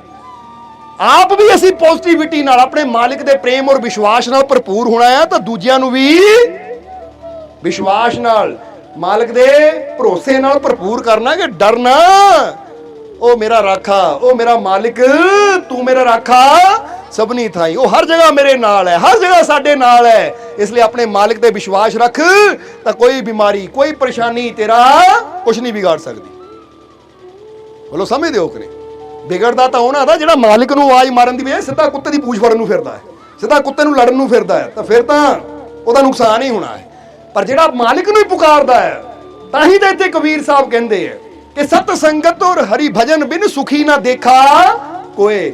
ਕਹਿੰਦੇ ਜਿਹੜਾ ਸਤਸੰਗ ਦੇ ਨਾਲ ਜੁੜਦਾ ਹੈ ਔਰ ਵਿਸ਼ਵਾਸ ਨਾਲ ਆਪਣੇ ਮਾਲਿਕ ਦੇ ਨਾਲ ਜੁੜ ਜਾਂਦਾ ਹੈ, ਸੁਖੀ ਵੀ ਉਹੀ ਹੁੰਦਾ ਹੈ। ਹੁਣ ਜੇ ਤੁਸੀਂ ਸੁਖੀ ਹੋਣਾ ਚਾਹੁੰਦੇ ਹੋ, ਤਾਂ ਜਿੱਦਾਂ ਦੱਸਿਆ, ਜੇ ਮਿਠਾਸ ਚਾਹੁੰਦੇ ਹੋ ਤਾਂ ਸ਼ੱਕਰ ਕੋ ਜਾਣਾ ਪੈਣਾ ਹੈ, ਖੁਸ਼ਬੂ ਚਾਹੁੰਦੇ ਹੋ ਗੁਲਾਬ ਕੋ ਜਾਣਾ ਪੈਣਾ ਹੈ।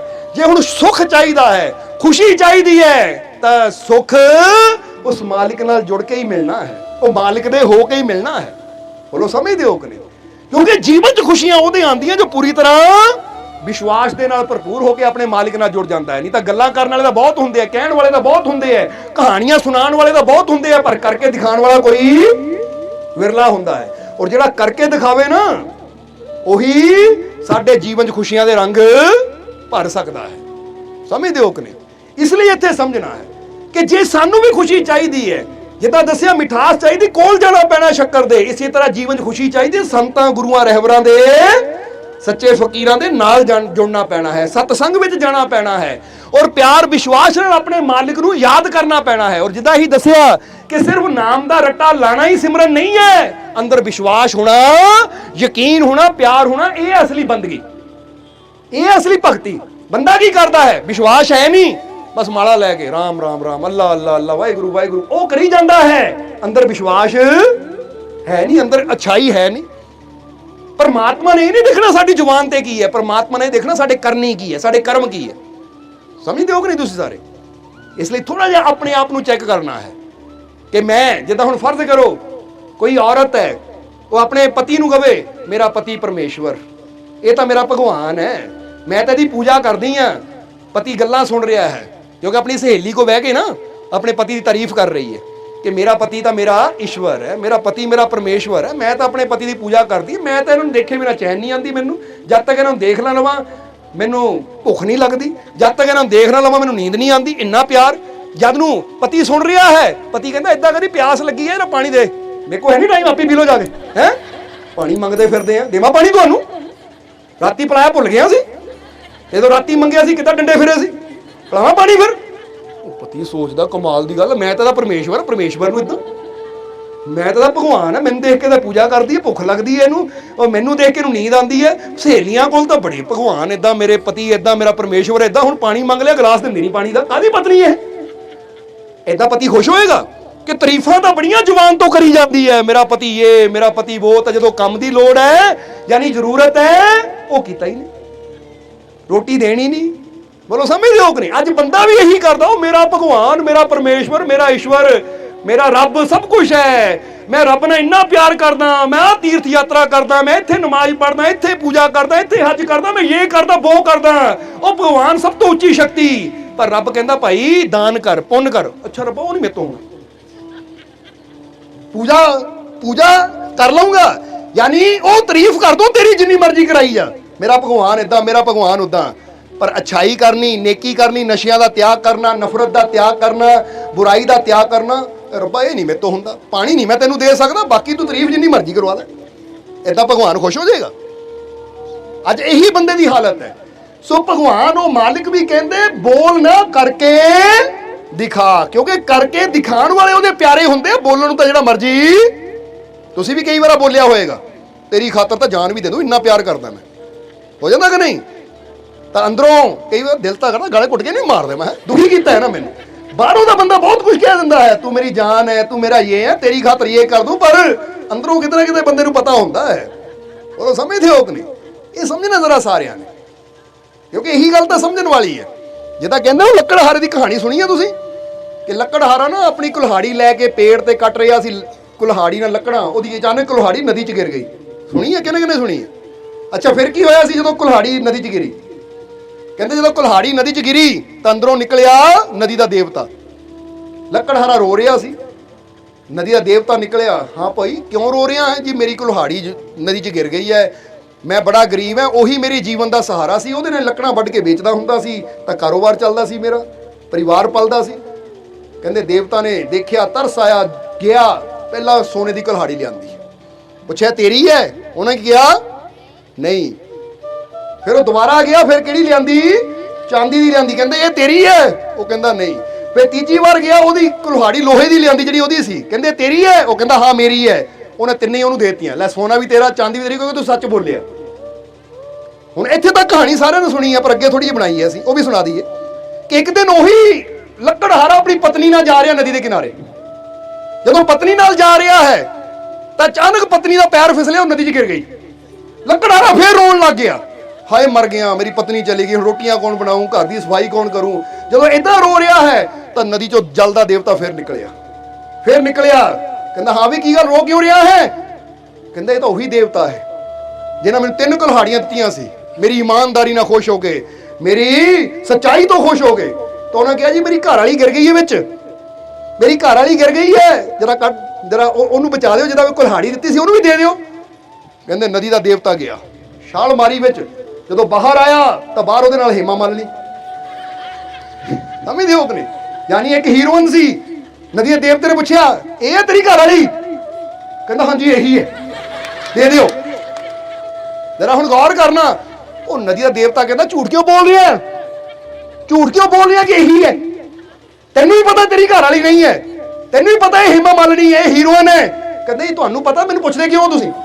ਜਦੋਂ ਤੁਹਾਨੂੰ ਪਤਾ ਹੀ ਹੈ ਮੇਰੀ ਘਰ ਵਾਲੀ ਕਿਹੜੀ, ਸਿੱਧੀ ਉਹਨੂੰ ਲਿਓ। ਨਾਲੇ ਦਰਅਸਲ ਮਹਾਰਾਜ ਮੈਂ ਆਪਣੇ ਜੀਵਨ ਬਾਰੇ ਸੋਚ ਸਮਝ ਕੇ ਜਵਾਬ ਦਿੱਤਾ ਤੁਹਾਨੂੰ।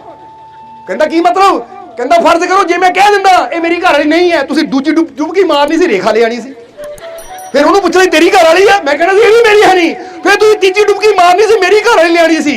ਫਿਰ ਮੈਂ ਕਹਿਣਾ ਸੀ ਹਾਂਜੀ ਮੇਰੀ ਹੈ, ਫਿਰ ਤੁਸੀਂ ਕੀ ਕਰਨਾ ਸੀ? ਰੇਖਾ ਵੀ ਦੇ ਦੇਣੀ ਸੀ, ਹਿੰਮਾ ਮਾਲਨੀ ਵੀ ਦੇ ਦੇਣੀ, ਮੈਂ ਤਿੰਨਾਂ ਨੂੰ ਕਿੱਥੇ ਸੰਭਾਲਣਾ ਸੀ?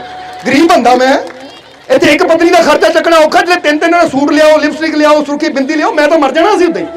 ਇਸ ਲਈ ਪਹਿਲੇ ਹੀ ਝੂਠ ਬੋਲਦਾ ਤਾਂ ਕਿ ਇਹਨੂੰ ਵੀ ਰੱਖੋ ਤਾਂ ਪਹਿਲੀ ਨੂੰ ਆਪਣੇ ਕੋਲ ਹੀ ਰੱਖੋ, ਮੈਨੂੰ ਜਾਣ ਦਿਓ। ਇੰਨਾ ਬੰਦਾ ਦੁਖੀ, ਕਿਉਂਕਿ ਪਤੀ ਪਰਮੇਸ਼ਵਰ, ਪਰ ਦੁਖੀ ਬੰਦਾ ਕਦੋਂ ਹੁੰਦਾ? ਜਦੋਂ ਕਹਿਣਾ ਕੁਛ ਹੈ ਤਾਂ ਕਰਨਾ ਕੁਛ ਹੈ। ਜਦੋਂ ਕਹਿੰਦੇ ਨਾ, ਜੇ ਉਹ ਪਹਿਲੇ ਕਹਿੰਦਾ ਸੋਨੇ ਦੀ ਕੁਲਹਾੜੀ ਮੇਰੀ, ਤਾਂ ਦੇਵਤਾ ਚਲਾ ਗਿਆ, ਮੁੜ ਕੇ ਆਇਆ ਹੀ ਨਹੀਂ। ਉਹ ਕਹਿੰਦਾ ਝੂਠ ਬੋਲਿਆ, ਝੂਠੇ ਦਾ ਮੈਂ ਹੈਲਪ ਨਹੀਂ ਕਰਦੇ, ਤਾਂ ਹੀ ਕਹਿੰਦਾ ਪਹਿਲੇ ਕਹਿਤਾ ਮੇਰੀ ਹੈ, ਤਾਂ ਕਿ ਤੁਸੀਂ ਥੱਲੇ ਜਾਓ, ਇਹਨੂੰ ਵੀ ਲੈ ਜਾਓ, ਤਾਂ ਜਿਹੜੀ ਮੇਰੀ ਅਸਲੀ ਉਹ ਵੀ ਨਾ ਹੋਵੇ, ਮੈਨੂੰ ਮੁਕਤੀ ਦਿਓ ਤੁਸੀਂ। ਹੁਣ ਮੁਕਤੀ ਬੰਦੇ ਨੂੰ ਕਦੋਂ ਚਾਹੀਦੀ? ਜਦੋਂ ਬੰਦਾ ਵਾਕਿਆ ਹੀ ਜੀਵਨ 'ਚ ਦੁਖੀ ਹੋਵੇ।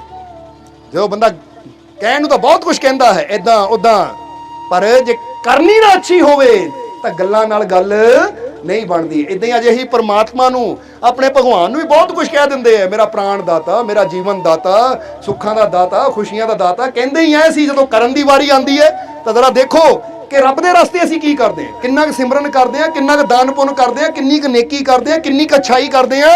ਜ਼ਰਾ ਪੁੱਛ ਕੇ ਦੇਖੋ ਆਪਣੇ ਆਪ ਨੂੰ, ਉੱਥੇ ਹੀ ਪਤਾ ਲੱਗ ਜਾਣਾ ਹੈ ਕਿ ਜੇ ਸਾਨੂੰ ਕੋਈ ਕੱਪੜਾ ਪਸੰਦ ਆ ਜਾਵੇ, ਕੱਪੜਾ 2000 ਦਾ 5000 ਦਾ ਉਹ ਵੀ ਲੈ ਲੈਣਾ, ਤਾਂ ਰੱਬ ਦੇ ਰਸਤੇ ਦੇਣੇ 5 ਰੁਪਏ। ਉਹ ਵੀ ਦੇਖਣਾ ਨੋਟ ਕਿਹੜਾ ਫਟਿਆ ਹੈ, ਜਿਹੜਾ ਦੁਕਾਨ ਤੇ ਨਹੀਂ ਚੱਲਦਾ ਇਹਨੂੰ ਇੱਥੇ ਚੜਾ ਦਿਓ, ਕਿਹੜਾ ਦੇਖਣਾ ਕਿਸੇ ਨੇ। ਫਿਰ ਜੀ ਮੈਨੂੰ ਤਾਂ ਰੱਬ ਨਾਲ ਬਹੁਤ ਪਿਆਰ ਹੈ, ਮਾਲਿਕ ਨਾਲ ਬਹੁਤ ਪਿਆਰ ਹੈ, ਪਰਮਾਤਮਾ ਨਾਲ ਬਹੁਤ ਪਿਆਰ। ਉਦਾਹਰਨ ਦੇ ਰਹੇ ਅਸੀਂ ਕਿ ਜਦੋਂ ਕਰਨੀ ਦੀ ਗੱਲ ਆਉਂਦੀ ਹੈ ਤੇ ਅਸੀਂ ਸਿਮਰਨ ਨੂੰ ਕਿੰਨਾ ਟਾਈਮ ਦਿੰਦੇ ਹਾਂ? 5 ਮਿੰਟ 10 ਮਿੰਟ। ਤਾਂ ਟੀਵੀ ਬੇਸ਼ੱਕ ਸਾਰਾ ਦਿਨ ਦੇਖੀ ਜਾਈਏ, ਫਿਲਮਾਂ 3-3 ਘੰਟੇ ਦੇਖ ਹੋ ਜਾਂਦੀ ਹੈ, ਨਾਟਕ ਦੇਖ ਹੋ ਜਾਂਦੇ, ਹੋਰ ਗੱਲਾਂ ਹੋ ਜਾਂਦੀਆਂ, ਗੱਪਾਂ ਛੱਪਾਂ ਜਿੰਨੀਆਂ ਮਰਜ਼ੀ ਦੁਨੀਆ ਮਾਰੀ ਜਾਓ, ਪਰ ਜਦੋਂ ਸਿਮਰਨ ਦੀ ਗੱਲ ਆਉਂਦੀ ਹੈ ਤਾਂ ਫਿਰ ਅਸੀਂ ਕਿੰਨਾ ਟਾਈਮ ਦਿੰਦੇ ਹਾਂ? ਅੱਛਾਈ ਦੀ ਗੱਲ ਆਉਂਦੀ, ਕਿੰਨਾ ਟਾਈਮ ਦਿੰਦੇ ਹਾਂ? ਇਸ ਲਈ ਸਾਡੀ ਕਰਨੀ ਤੋਂ ਪਤਾ ਲੱਗਦਾ ਹੈ ਕਿ ਅਸੀਂ ਆਪਣੇ ਮਾਲਿਕ ਨਾਲ ਕਿੰਨਾ ਕੁ ਪਿਆਰ ਕਰਦੇ ਹਾਂ। ਕਿਉਂਕਿ ਜਿਹਨੂੰ ਮਾਲਿਕ ਨਾਲ ਪਿਆਰ ਹੋਏਗਾ, ਜਦੋਂ ਮਾਲਿਕ ਦੀ ਗੱਲ ਆਏਗੀ ਤਾਂ ਫਿਰ ਆਪਣੇ ਮਾਲਿਕ ਦੀ ਖਾਤਰ ਤਾਂ ਪ੍ਰਾਣ ਤੱਕ ਦੇਣ ਨੂੰ ਤਿਆਰ ਹੋ ਜਾਏਗਾ ਕਿ ਮੇਰੇ ਮਾਲਿਕ ਦੀ ਗੱਲ ਹੈ। ਇੱਥੇ ਤਾਂ ਜੇ ਸਿਰ ਦਿੱਤੀਆਂ ਰੱਬ ਮਿਲ ਜਾਵੇ ਬਾਹੂ, ਤਾਂ ਉਸ ਮੌਤੋਂ ਕੀ ਡਰਨਾ ਹੂ। ਬਾਹੂ ਕਹਿੰਦੇ ਜੇ ਸਿਰ ਦੇ ਕੇ ਮੈਨੂੰ ਮੇਰਾ ਮਾਲਿਕ ਮਿਲਦਾ ਹੈ ਤਾਂ ਹੱਸ ਕੇ ਮੈਂ ਸਿਰ ਕੱਟਣ ਨੂੰ ਤਿਆਰ ਹਾਂ। ਇਹਨੂੰ ਕਹਿੰਦੇ ਪਿਆਰ। ਇਸ ਲਈ ਹੁਣ ਟਾਈਮ ਕਾਫੀ ਹੋ ਗਿਆ ਹੈ। ਸੋ ਆਖਰਲੇ ਵਚਨਾਂ ਚੋਂ ਇਹੀ ਤੁਹਾਨੂੰ ਕਹਿਣਾ ਹੈ ਕਿ ਤੁਹਾਨੂੰ ਖੁਸ਼ੀ ਚਾਹੀਦੀ ਹੈ, ਸੁੱਖ ਚਾਹੀਦਾ ਹੈ, ਤਾਂ ਫਿਰ ਇਹ ਦੇਖੋ ਸੁੱਖ ਹੈ ਕਿੱਥੇ, ਤਾਂ ਉੱਥੇ ਮੈਨੂੰ ਜਾਣਾ ਪੈਣਾ, ਉਹ ਕਰਮ ਵੀ ਮੈਨੂੰ ਕਰਨੇ ਪੈਣੇ ਹੈ। ਇਸ ਲਈ ਕਬੀਰ ਸਾਹਿਬ ਕਹਿੰਦੇ ਸਤਸੰਗ ਵਿੱਚ ਆਉਣ ਵਾਲੇ, ਜੋ ਵਿਸ਼ਵਾਸ ਆਪਣੇ ਮਾਲਿਕ ਤੇ ਰੱਖਣ ਵਾਲੇ, ਜੋ ਪ੍ਰੇਮ ਆਪਣੇ ਮਾਲਿਕ ਨਾਲ ਕਰਨ ਵਾਲੇ, ਜੋ ਆਪਣੀ ਜਾਨ ਤੱਕ ਨੂੰ ਆਪਣੇ ਮਾਲਿਕ ਤੇ ਨਿਸ਼ਾਵਰ ਕਰਨ ਨੂੰ ਤਿਆਰ ਰਹਿੰਦੇ ਐ, ਇਦਾਂ ਦੇ ਜੀਵਾਂ ਦੀ ਜੀਵਨ 'ਚ ਖੁਸ਼ੀਆਂ ਦੀ, ਸੁੱਖਾਂ ਦੀ ਉਹ ਤਾਰ ਜੁੜ ਜਾਂਦੀ ਹੈ ਕਿ ਫਿਰ ਉਹਨਾਂ ਦੇ ਜੀਵਨ 'ਚ ਸੱਚਾ ਆਨੰਦ ਰਹਿੰਦਾ, ਸੱਚੀ ਸ਼ਾਂਤੀ ਰਹਿੰਦੀ ਹੈ, ਸੱਚਾ ਸਕੂਨ ਰਹਿੰਦਾ ਹੈ। ਫਿਰ ਉਹਨਾਂ ਦੇ ਜੀਵਨ 'ਚ ਕਮੀ ਕੋਈ ਆਂਦੀ ਨਹੀਂ ਹੈ। ਕਿਉਂਕਿ ਜਿਹੜਾ ਕਰਕੇ ਦਿਖਾਵੇ ਨਾ, ਜ਼ਰਾ ਗੌਰ ਕਰਨਾ, ਜਿਹੜਾ ਕਰਕੇ ਦਿਖਾਵੇ ਉਹ ਲੈ ਵੀ ਸਭ ਕੁਝ ਜਾਂਦਾ ਹੈ। ਜਿੱਦਾਂ ਅਸੀਂ ਇੱਕ ਮਾਂ ਦੀ ਕਹਾਣੀ ਦੱਸੀ ਦੀ ਹੈ, ਇੱਥੇ ਦੱਸਾਂਗੇ, ਫਿਰ ਸਤਸੰਗ ਦੀ ਸਮਾਪਤੀ ਕਰਾਂਗੇ ਕਿ ਇੱਕ ਮਾਂ ਬੈਠੀ ਹੋਈ ਹੈ, ਉਹਦੇ 3 ਬੇਟੇ ਹੈ। ਬਾਹਰੋਂ ਖੇਲ ਕੇ ਪਹਿਲਾਂ ਵੱਡਾ ਬੇਟਾ ਆਂਦਾ ਹੈ, ਜਿਹਦੀ ਉਮਰ 16-17 ਸਾਲ ਦੀ ਹੈ। ਵੱਡਾ ਬੇਟਾ ਆਂਦਾ ਹੈ, ਆ ਕੇ ਕਹਿੰਦਾ mummy mummy I love you. Mummy ਕਹਿੰਦੀ ਬੇਟਾ ਆਈ ਲਵ ਯੂ ਟੂ। ਕਹਿੰਦਾ ਮੰਮੀ ਮੈਂ ਤੈਨੂੰ ਬੜਾ ਪਿਆਰ ਕਰਦਾ, ਮੈਨੂੰ ਬੜੀ ਭੁੱਖ ਲੱਗੀ, ਜਲਦੀ ਜਲਦੀ ਪਰੌਂਠੀ ਬਣਾ ਦੇ ਆਲੂਆਂ ਦੀ। ਮਾਂ ਕਹਿੰਦੀ ਬਹਿ ਜਾ ਬੇਟਾ, ਹੱਥ ਮੂੰਹ ਧੋਲਾ, ਬਣਾ ਦਿੰਦੀ ਹੈ। ਫਿਰ ਜਦ ਨੂੰ ਥੋੜੀ ਦੇਰ ਹੋਈ ਦੂਜਾ ਬੇਟਾ ਵੀ ਆ ਗਿਆ, ਜਿਹੜਾ ਗਵਲਾ ਬੇਟਾ ਸੀ, ਜਿਹਦੀ ਉਮਰ ਕੋਈ 15 ਸਾਲ ਦੀ। ਉਹ ਆਇਆ, ਕਹਿੰਦਾ mummy mummy I love you, ਮੈਂ ਤੈਨੂੰ ਬੜਾ ਪਿਆਰ ਕਰਦਾ ਆ ਮੰਮੀ ਮੇਰੇ ਕੱਪੜੇ ਗੰਦੇ ਹੋ ਗਏ, ਧੋ ਦਈ, ਇਹਨਾਂ ਨੂੰ ਮਿੱਟੀ ਲੱਗ ਗਈ। ਮਾਂ ਕਹਿੰਦੀ ਰੱਖ ਦੇ ਬੇਟਾ, ਧੋ ਦਿੰਦੀ ਆ। ਹੁਣ ਤੀਸਰਾ ਬੇਟਾ ਆਇਆ, ਜਿਹਦੀ ਉਮਰ 12 ਸਾਲ ਦੀ ਸੀ। ਉਹ ਵੀ ਆਂਦਾ ਹੀ ਕਹਿੰਦਾ ਮੰਮੀ ਆਈ ਲਵ ਯੂ, ਮੈਂ ਤੈਨੂੰ ਬਹੁਤ ਪਿਆਰ ਕਰਦਾ ਆ। ਮਾਂ ਕਹਿੰਦੀ ਦੱਸ ਤੈਨੂੰ ਕੀ ਚਾਹੀਦਾ ਹੈ? ਕਹਿੰਦਾ ਮੰਮੀ ਮੈਂ ਤੈਨੂੰ ਬਹੁਤ ਪਿਆਰ ਕਰਦਾ, ਦੱਸ ਮੈਂ ਤੇਰੇ ਵਾਸਤੇ ਕੀ ਕਰਾਂ? ਕੋਈ ਕੰਮ ਹੈ ਮੈਂ ਕਰਾਂ? ਤੈਨੂੰ ਪਾਣੀ ਚਾਹੀਦਾ, ਰੋਟੀ ਚਾਹੀਦੀ ਹੈ, ਤੇਰੀ ਸੇਵਾ ਕਰਾਂ, ਤੇਰੇ ਪੈਰ ਦੁਖਦੇ ਜਿੱਕਦੇ ਮਾਂ, ਦੱਸ ਮੈਂ ਕੀ ਕਰਾਂ? ਮਾਂ ਦੀਆਂ ਅੱਖਾਂ 'ਚ ਪਾਣੀ ਆ ਗਿਆ। ਮਾਂ ਨੇ ਬੇਟੇ ਨੂੰ ਕਿਹਾ ਇੱਧਰ ਆ, ਕੋਲ ਬੁਲਾਇਆ, ਆਪਣੀ ਗੋਦ 'ਚ ਲੈ ਕੇ ਘੁੱਟ ਕੇ ਗਲ ਨਾਲ ਲਾ ਲਿਆ। ਕਹਿੰਦੇ ਇਹ ਮੇਰਾ ਲਾਲ। ਬਾਕੀ ਆਏ ਆਈ ਲਵ ਯੂ ਕਹਿ ਕੇ ਆਰਡਰ ਸੁਣਾ ਗਏ, ਆਹ ਕਰਦੇ ਉਹ ਕਰਦੇ, ਪਰ ਤੂੰ ਆਇਆ, ਤੂੰ ਪੁੱਛ ਰਿਹਾ ਮਾਂ ਦੱਸ ਮੈਂ ਕੀ ਕਰਾਂ, ਕੀ ਕਰਾਂ ਮੈਂ ਤੇਰੀ ਖਾਤਰ? ਇਹਨੂੰ ਕਹਿੰਦੇ ਅਸਲੀ ਪਿਆਰ। ਜਦੋਂ ਅਸੀਂ ਕਿਸੇ ਨੂੰ ਪਿਆਰ ਕਰਦੇ ਨੇ ਅਸੀਂ ਇਹਨੂੰ ਆਰਡਰ ਨਹੀਂ ਦਿੰਦੇ, ਬਲਕਿ ਇਹ ਕਹਿੰਦੇ ਮੈਂ ਤੈਨੂੰ ਪਿਆਰ ਕਰਦਾ, ਦੱਸ ਮੈਂ ਤੇਰੇ ਵਾਸਤੇ ਕੀ ਕਰਾਂ, ਮੈਂ ਕੀ ਤੇਰੀ ਸੇਵਾ ਕਰਾਂ? ਸਮਝਦੇ ਹੋ ਕਿ ਨਹੀਂ?